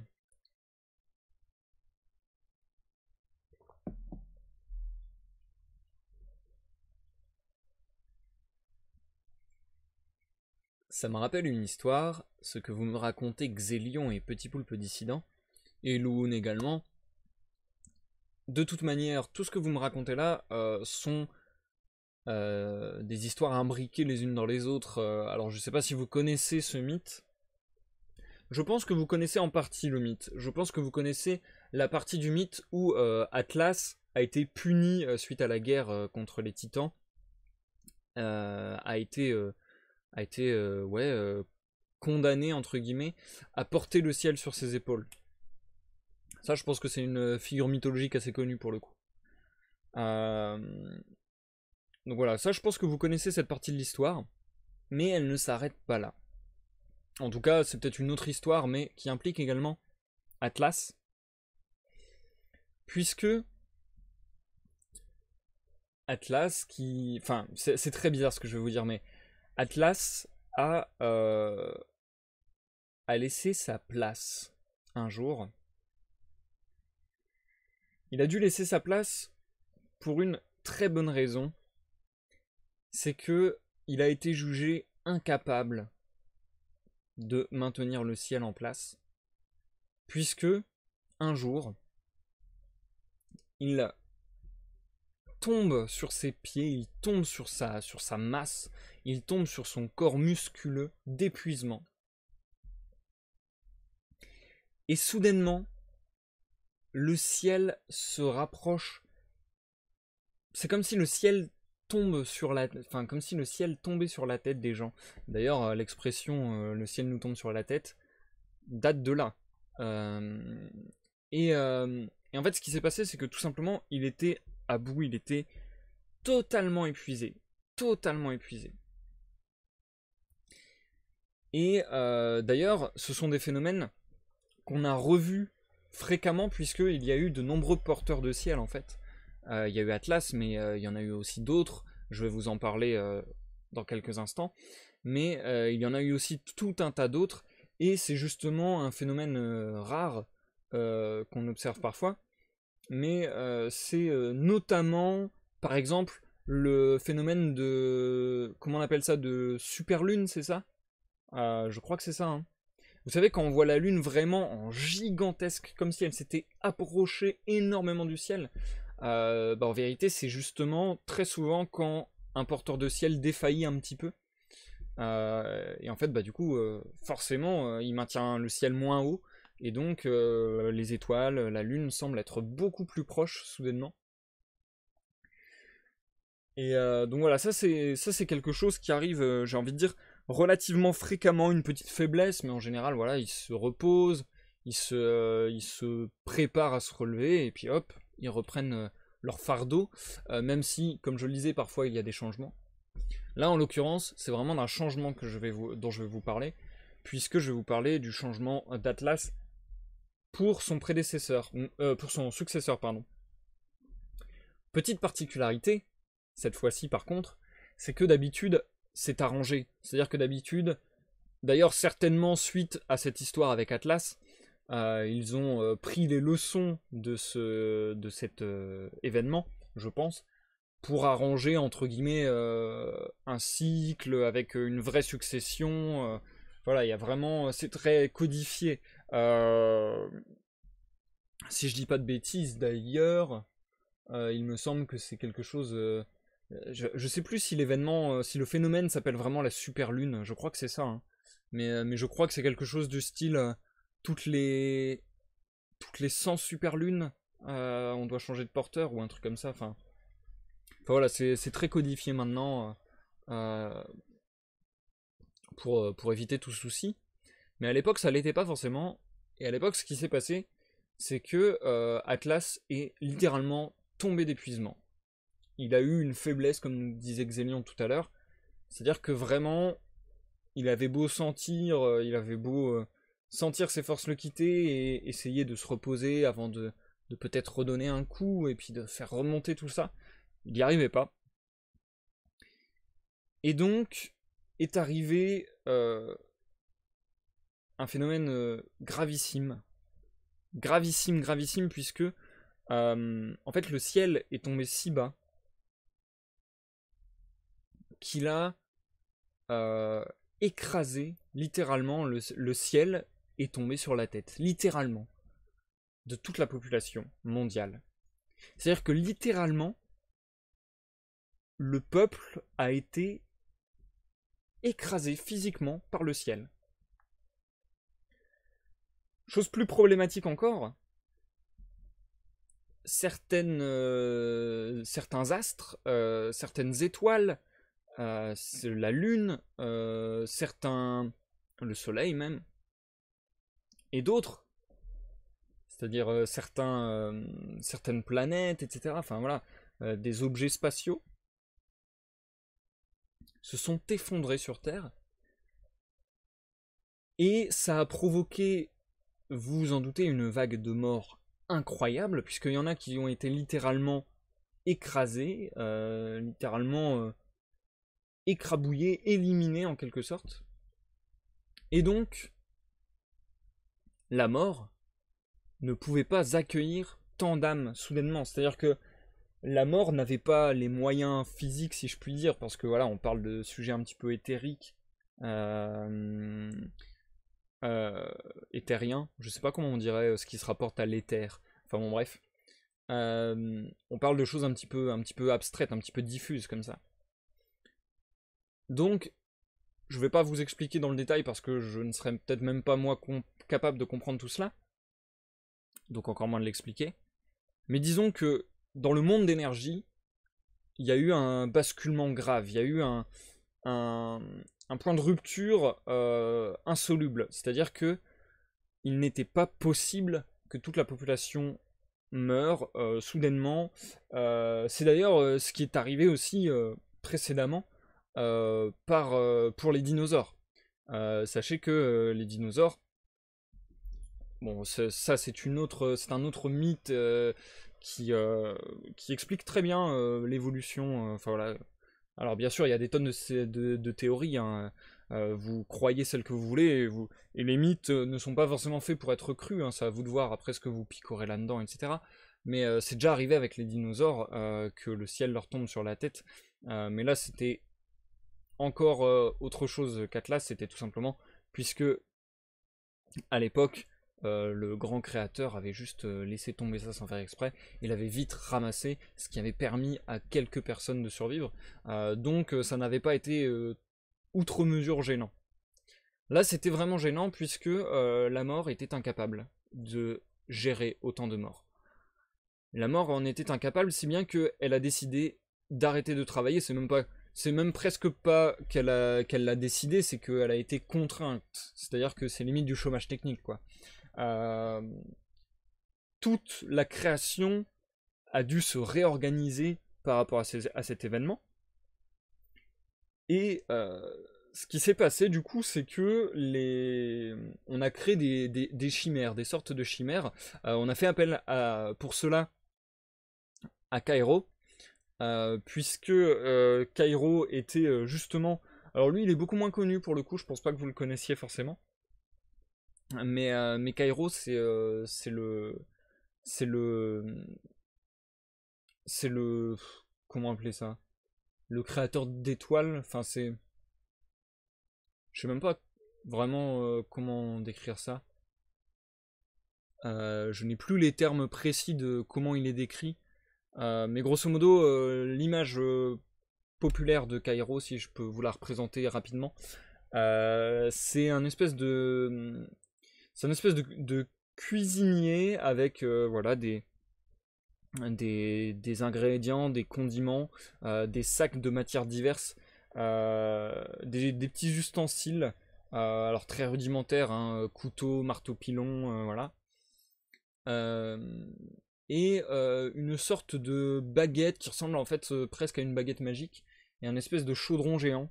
Et en fait, ce qui se passe, c'est que pour créer des étoiles, il doit suivre une recette très particulière. Enfin bref, je vais pas forcément m'appesantir là-dessus parce que je serais incapable de vous décrire comment ça fonctionne exactement. Je suis pas cuisinier céleste. Et donc Cairo, d'habitude fait ça d'ailleurs. Ce qui peut vous illustrer et vous faire comprendre un petit peu. Vous connaissez certainement le mouvement de spin et vous voyez comment est agencée une galaxie, même un trou noir en quelque sorte. Enfin, vous voyez comment sont souvent agencés ces... Mince, je trouve pas mes mots, c'est très chiant. Ces objets célestes. Vous voyez, il y a souvent justement cette forme de spirale, comme aspirée vers le milieu, où ça fait un spin, quoi. C'est-à-dire que ça fait une rotation comme ça. Vous voyez à peu près ce que je veux dire, un peu comme le yin et le yang, entre guillemets, enfin voilà. Et cette formation, on a l'impression que ça tourne autour d'un point, où la galaxie, ou un amas de poussière cosmique, etc., tourne autour de ça. C'est justement Cairo qui est en train de créer une étoile, bien souvent. Et en fait, il est en train d'agencer tous ces petits ingrédients et de tourner de sa baguette dans son chaudron géant. Donc voilà, dites-vous bien que majeure partie des galaxies sont en fait des étoiles en devenir préparées par le Cuisto Cairo. Voilà, voilà. Bon, Cuisto, ça fait peut-être pas terrible, mais en tout cas, le dieu faiseur d'étoiles. Et donc on fait appel à Cairo, puisque Cairo forcément est un petit peu impacté, voilà, ça recourt aux étoiles, lui il est complètement saoulé, quoi. Il a l'impression qu'on respecte pas son travail, on a l'impression que... Enfin, il en veut beaucoup à Atlas d'avoir fait tomber le ciel. Il a l'impression que ça y est, on a décidé de ridiculiser son travail, ouais, c'est vraiment ça. Donc voilà, il est vraiment vexé. Et la mort essaie de trouver un arrangement avec lui, de s'expliquer, parce que voilà, c'est grosso modo les trois protagonistes les plus importants, on va dire. Donc Kairo, la mort et Atlas sont en train un petit peu de se tenir la bourre là-dessus. Désolé, hein, j'ai un peu de mal à trouver mes mots ce soir, je me répète, mais... Donc voilà, ils sont en train de discuter de ça, et en fait Kairo, tout simplement, justement, trouve un arrangement avec la mort. En fait, ce qui va se passer, c'est que Kairo est d'accord pour libérer la mort de ce poids de trop de morts d'un seul coup, si je puis dire. Si, et seulement si, il peut tenter une nouvelle recette, une nouvelle création. Mais, pour cela, il va devoir récupérer les défunts, pour le moment, qui sont des sortes d'âmes errantes. C'est de l'espèce d'énergie latente. Une énergie latente, ouais. C'est une espèce d'énergie latente dans l'air, comme ça, qui attend de savoir son sort, de savoir si ils vont rejoindre la mort dans les enfers, ou etc. Enfin, d'ailleurs, la mort, c'est plus que les enfers, c'est parce que dans les enfers, vous connaissez sûrement Hadès, etc. La mort, c'est pas vraiment les enfers, c'est plus le grand tout cosmique, le grand rien, à vous de voir. Mais voilà, c'est pour ça aussi que ça a plus à faire avec Kairo, parce que Kairo, c'est en quelque sorte aussi le faiseur d'univers, enfin l'un des protagonistes qui façonne l'univers, du moins. Donc du coup, voilà, Kairo est d'accord de débarrasser de ses morts, de ses morts la mort, s'il peut tenter des expériences. Atlas, très très vite, mis de côté, mis au pilori. Derrière, il aura vraiment une sale vie et il aura été totalement méprisé par la suite de sa vie. Bon, lui qui était déjà puni de base, hein, voilà. Et donc, la mort, ça lui enlève un poids, ça lui permet de chercher d'autres solutions. Donc chômage technique pour la mort. Et ce qui se passe, c'est que Kairo arrive à faire un nouveau mélange, à faire une nouvelle recette, à tourner un petit peu sous chaudron. Et c'est à cette époque qu'on a quelque chose de vraiment très beau, que j'aurais vraiment aimé voir. En fait, on a des êtres de lumière, c'est-à-dire que, grosso modo, alors il y a un peu de tout, si vous voulez, c'est un peu des chimères. On a à la fois des êtres humains avec, à la place de la tête, une étoile, enfin en tout cas une boule très lumineuse. Certains autres, une espèce de face de lune. Certains autres qui ont simplement une silhouette humaine, mais qui irradie de mille feux. Et en fait, il y a tout un tas de profils différents. On a par exemple une planète avec, enfin une planète, justement une silhouette d'un rouge un petit peu de sable rouge comme ça, de terre rouge, entourée d'astres qui tournent autour d'elle. Une nouvelle organisation tout à fait particulière, si bien qu'on a presque l'impression de voir les monuments, j'allais dire, les mouvements cosmiques mis sur la carte de la planète, de la Terre. Et je me dis que ça devait être un spectacle très très joli. Donc Kairo était très content de son expérience, pas de souci là-dessus. La mort était totalement dépassée par ce qui se passait et cherchait encore une solution parce que bon, elle c'est son rôle, elle a entre guillemets que ça dans la vie, si je puis dire, c'est un peu paradoxal. Et surtout, ça fait grand bruit chez les dieux. Tous les dieux essaient de restaurer l'équilibre. Tous les dieux essaient de restaurer ce qui advient habituellement, puisque là, ça fout un bordel, ça a des conséquences dans tous les compartiments de la création, et en fait, en définitive, ça a des répercussions sur absolument tous les dieux. Donc Kairo, lui, s'amuse très bien, il n'y a pas de souci. Le problème, c'est que la mort sait qu'à un moment elle va devoir sévir à nouveau, elle va devoir retravailler là-dessus. C'est pour ça que sont mises en pourparlers le remplacement d'Atlas. Alors il y a des castings pour qui sera l'homme, enfin l'homme, le héros ou le dieu ou le demi-dieu le plus adepte, le plus à même pardon de faire cela, le plus musclé, le plus endurant, etc. Il y a des concours, etc. Enfin, c'est c'est pris en charge, si je puis dire, par les dieux. Et ce qui va se passer pendant ce temps-là, c'est que la mort, pour la première fois de sa vie, la mort pour la première fois de sa vie, très bizarre, la mort pour la première fois va fouler la terre. C'est-à-dire que habituellement, c'est pas un lieu qu'elle fréquente spécifiquement. Et là, elle va vraiment prendre le temps de fouler la terre et d'apprivoiser ce spectacle qui s'offre à elle, c'est-à-dire à la fois la nature terrestre, la faune, la flore, et tous ces êtres humains, mais aussi ces animaux, qui sont à moitié humains, à moitié astres, à moitié étoiles, à moitié objets célestes. Et en voyant tout cela, il va être subjugué. La mort va trouver ça absolument magnifique, si bien que si elle avait eu aucune pression pour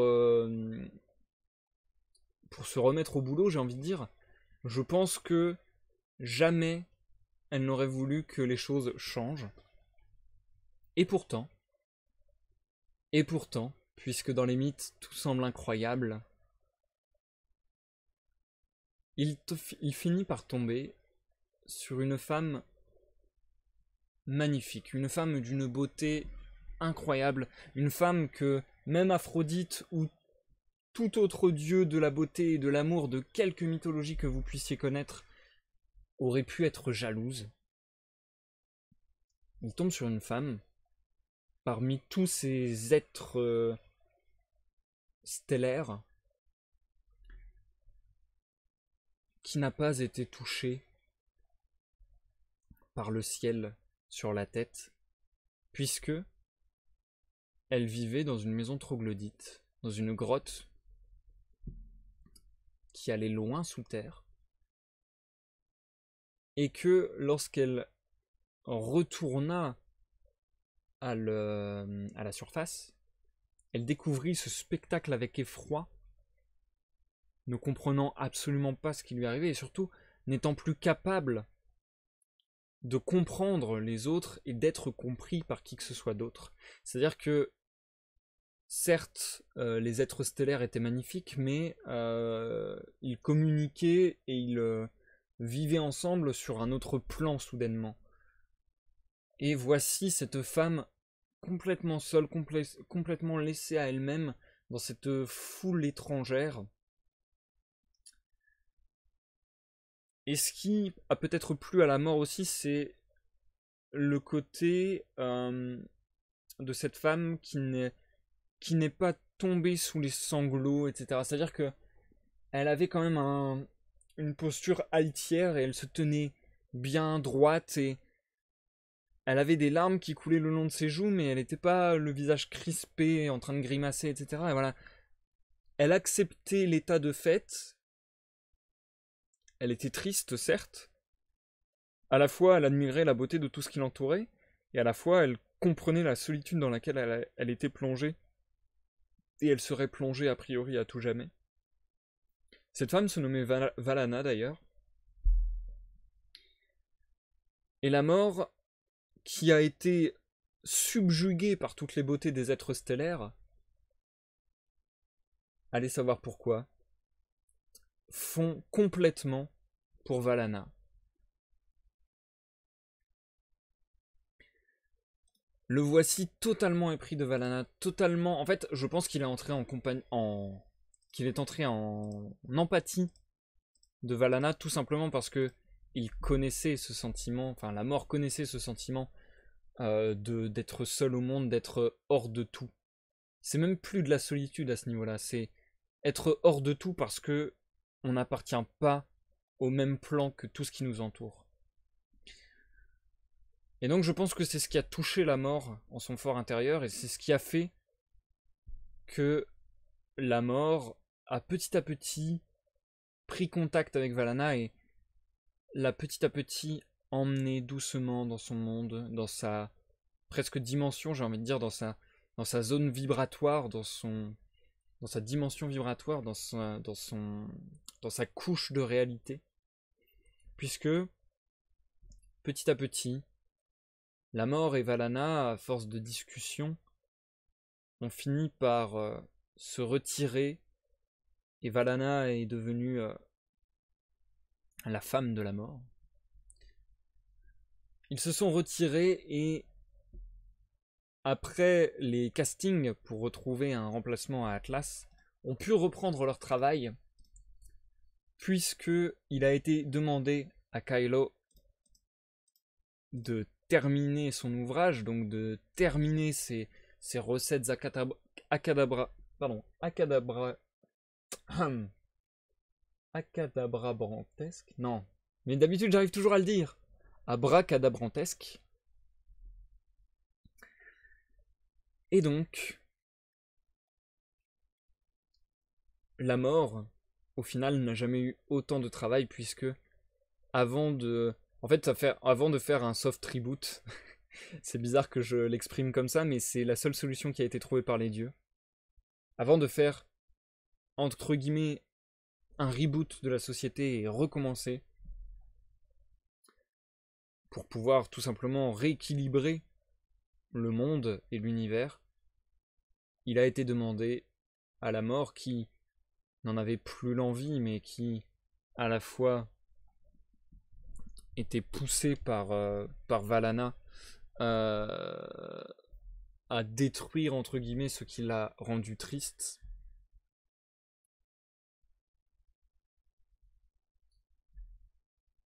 Il a donc été... désolé, je me perds un peu parce que parfois je lis le chat et en fait ça me perd encore plus, donc désolé. Mais donc oui, la mort n'a donc jamais eu autant de travail et a dû donc tuer tous les êtres stellaires. Tous les êtres stellaires, ce qui a provoqué une dispute avec Cairo. Enfin bon, la mort et Cairo aujourd'hui sont en très très très mauvais termes. Mais en effet, comme nous le dit Xélion, les morts de ces êtres stellaires sont devenus dorénavant les nébuleuses dans l'espace, puisque absolument toutes les étoiles, tous les événements, phénomènes un petit peu étranges que vous pouvez voir dans le monde, ce sont en quelque sorte nos ancêtres, les êtres stellaires. Et c'est à peu près tout ce que j'avais à vous dire sur ce mythe. Ça sera donc la fin de cette histoire, chers amis, et vous le savez, nous passons à l'outro du live.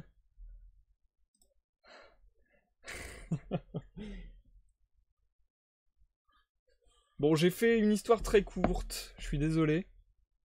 J'ai fait vraiment court. Mais en fait, je pense que ça s'y prête davantage, le thème de ce soir. Je pense que, en fait, à la fois, le thème mythe est un excellent thème, c'est-à-dire que c'est un thème qui attise ma curiosité, et à la fois un thème qui est très complexe. Et je pense que ça se prête à faire des histoires beaucoup plus courtes que ce que je peux faire d'habitude aussi. Donc voilà, j'ai essayé de faire deux histoires un petit peu différentes, avec des tons différents, avec des formats différents. La deuxième histoire a été assez courte, mais ressemblait certainement beaucoup plus au format classique d'un mythe, on va dire.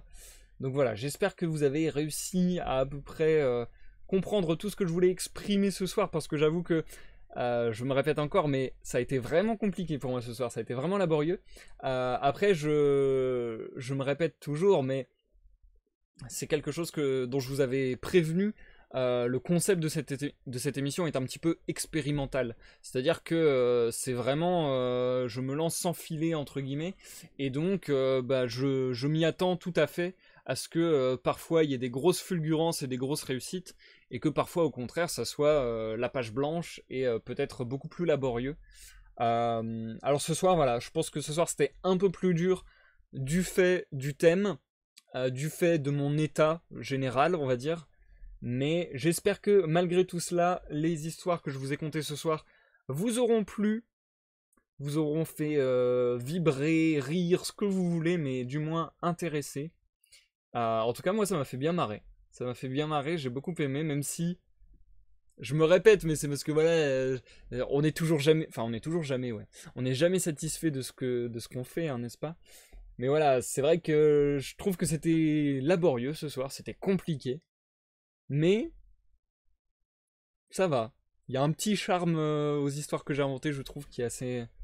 Ça va, j'arrive à leur trouver quelques qualités. Ça m'a fait rire, ça m'a fait rire. Et j'ai trouvé ça sympa. Oh là là, mais je suis en train de parcourir le chat des yeux depuis tout à l'heure, voir un peu ce que vous disiez. Et je vois des trucs, mais what? Je vois des trucs, je vois des trucs. Il va la baiser, mais quoi? C'est beau, n'empêche, je veux être une étoile. Ah, mais je sais plus qui dit ça, mais il y a des théories scientifiques qui disent qu'on est de la poussière d'étoiles, entre guillemets. Alors après, c'est des théories scientifiques avec plein de guillemets, hein. C'est des théories scientifiques pas du tout. De toute façon, dans théorie scientifique, il y a théorie, mais voilà. Mais c'est vrai que j'aime beaucoup cette image d'être de lumière, enfin d'être d'étoile. Je sais pas trop comment expliquer. J'aurais bien aimé faire, j'aimerais bien faire un visuel du mythe que je vous ai raconté. Je trouve que ce serait super beau, plein d'enfants comme ça, enfin plein d'enfants.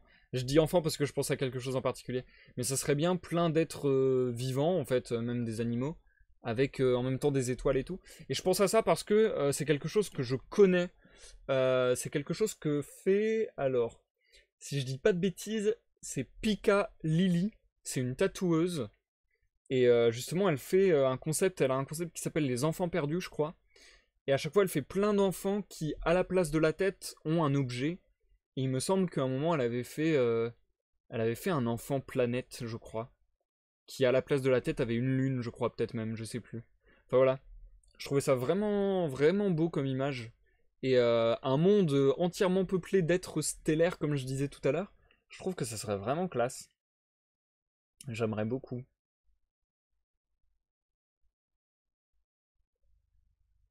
Oh non, mais Loon, faut pas faire ce genre de choses. Faut pas faire ce genre de choses sur ce que veut dire le prénom, parce que après, si dans des langues, si dans certaines langues ça veut dire quelque chose de grave, bah j'ai pas envie de dire des insultes, etc. Et j'ai pas envie d'être ban parce que j'ai dit des insultes. Donc faites surtout pas ça à Loon, fais plus ça s'il te plaît. Elle était vraiment bien l'histoire, mais le mélange avec le casting chômage technique reboot, ça m'a tué de rire. Ouais, c'est sûr que j'ai peut-être employé quelques petits mots un petit peu trop actuels, désolé. Mais c'était ça aussi qui était très compliqué justement dans les histoires de ce soir et dans le thème mythe, je trouve, c'est qu'il fallait se mettre dans un format très spécifique en fait. Et encore, on est resté vraiment sur du classique, hein.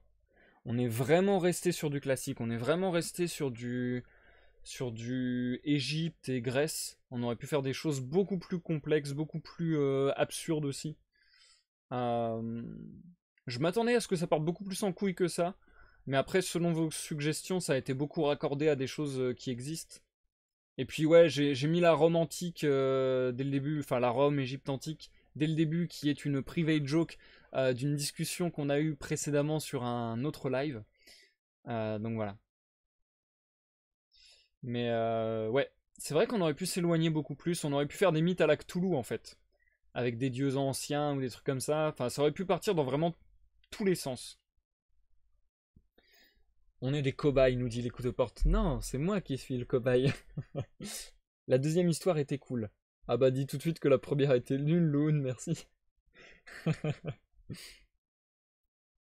Non mais y a pas de souci, Loon. C'est juste que ouais, faites pas des choses qui font que je risque de me mettre dans la merde. S'il vous plaît. Zactael, ces êtres stellaires, ça m'a rappelé un peu les Fargos dans Noob. Ah, pas faux. Pas faux, pas faux. J'avoue. Bon, de toute façon, rien n'est original. Tout est... L'originalité, c'est comment on accorde les choses, comment on patchwork les choses. Mais toutes les idées ont déjà plus ou moins été vues. Petit Poulpe Dissident sur un des lives de Mirani, allez voir ses lives. Exactement, allez voir les lives de Mirani. D'ailleurs, c'est certainement les lives de Mirani qui m'ont inspiré le thème mythe, puisque en ce moment il a commencé une série qui se nomme Smithology, où il présente des personnages de Smite, du jeu vidéo Smite. Les personnages de Smite étant des personnages de différentes mythologies justement, et où grosso modo... Durant ces épisodes, un petit peu comme mon concept de découverte de l'univers de League of Legends, il va vous parler du lore, du background d'un personnage, de quel est son mythe justement, et comment ça a pu façonner la manière dont il a été amené dans le jeu. D'ailleurs, j'en profite pour vous rappeler que le prochain rendez-vous sur la chaîne, c'est pas plus tard que demain. On termine la semaine avec ça. Chill, tranquille, à partir de 15h. Ça devra durer à peu près 1 heure, un peu moins d'1 heure. Et ça sera justement un épisode de découverte de l'univers de League of Legends. Donc voilà, n'hésitez pas, ceux que ça intéresse, demain à 15h. Sinon, la prochaine édition de Ça me rappelle une histoire, comme je le disais, je pense que ça sera la dernière de la saison. Je pense que ça sera dans 2 semaines et que j'ai déjà le thème en tête, mais je ne l'ai pas validé. J'ai pas envie de vous dire pour pas vous faire de faux espoirs ou quoi. Je vais juste vous dire que il y a une chose qui dépend pas de moi, donc j'attends de savoir cette chose pour savoir si je fais ce thème. Si oui, le 10e et dernier live de la saison entre guillemets devrait être très marrant, je pense. Voilà, je pense que j'ai terminé tout ce que j'avais à vous dire. J'espère que ça a été à votre goût. En vrai, j'ai un goût de... Je vais pas dire que j'ai un goût de trop peu, c'est pas ça, mais... Je me demande justement si j'ai pas été trop mauvais ce soir, entre guillemets. C'est un peu bizarre de dire ça comme ça, mais... Je me demande si j'ai géré tant que ça ou pas. J'ai l'impression d'avoir été plutôt... En fait, c'est très bizarre mon impression. J'ai l'impression d'avoir été plutôt pas très bon, mais que j'aime bien les histoires que j'ai inventées. Donc c'est peut-être juste dans la formulation où je me suis moins senti à l'aise que d'habitude. Je pense que dans les idées, je suis content de ce que j'ai trouvé. C'est juste dans la manière de raconter et dans le vocabulaire. Et certains mots qui m'ont échappé, quelques formulations un peu moins évidentes à venir que d'habitude. Moi j'ai bien aimé, c'était bien, moi j'ai bien aimé. Merci, vous faites plaisir. Merci pour le soutien. Merci pour le follow, soit 3666. Merci pour le follow. Merci Xélion aussi de nous avoir rejoints. Et bah, je crois que c'est la première fois que tu découvres cette émission en particulier, je sais plus. En tout cas, merci beaucoup d'avoir participé, ça fait plaisir. On a vu que t'as un peu galéré sur certains mots, mais les histoires étaient bien. Et le coup du téléphone. J'avoue, le coup du téléphone, c'était rigolo ça. Mais de toute façon, je vous tiens au courant hein, si j'ai des nouvelles d'Amar. Je vous tiendrai au courant de tout ça. Encore une fois, il y a plein de suites possibles. C'est pour ça que je referai certainement des épisodes suites dans le futur. Bref, merci à vous tous. Merci d'avoir été actifs dans le chat. Merci d'avoir été actifs dans les propositions que vous m'avez fait par le biais des points de chaîne. Il y a trop de pseudos pour que je dise merci à tout le monde. Mais rapidement, merci Zactel, Zikael, Xélion, Loon, Petit Poulpe Dissident, les couteaux portes, Dux. Il y avait Jumpy plutôt aussi. Nuizer. Je pense avoir dit à peu près tout le monde. Désolé ceux que j'ai pas cités. Zikael bien sûr, mais je crois que je l'ai dit en fait, je sais plus. Bref, en tout cas merci à tous ceux qui sont passés. Même à ceux qui sont passés dans l'ombre. J'ai vu quelques personnes passer dans l'ombre, ça fait plaisir. Merci également si vous m'avez regardé sur YouTube. N'hésitez pas à mettre un j'aime ou un j'aime pas selon votre appréciation. Un commentaire pour me dire ce que vous avez pensé des histoires, etc. etc. On se retrouve demain 15h, sinon lundi pour le programme de la semaine à venir. Mardi, lecture, ainsi de suite. Et écoutez, je vous souhaite à tous une bonne soirée, une bonne nuit, et vous dis à la prochaine pour une prochaine lecture, une prochaine découverte, une prochaine partie, une prochaine découverte, une prochaine partie de gaming. Ouais, c'est bien, je dis bien les choses dans le bon sens. Ou pour s'inventer de nouveaux souvenirs. Bye bye.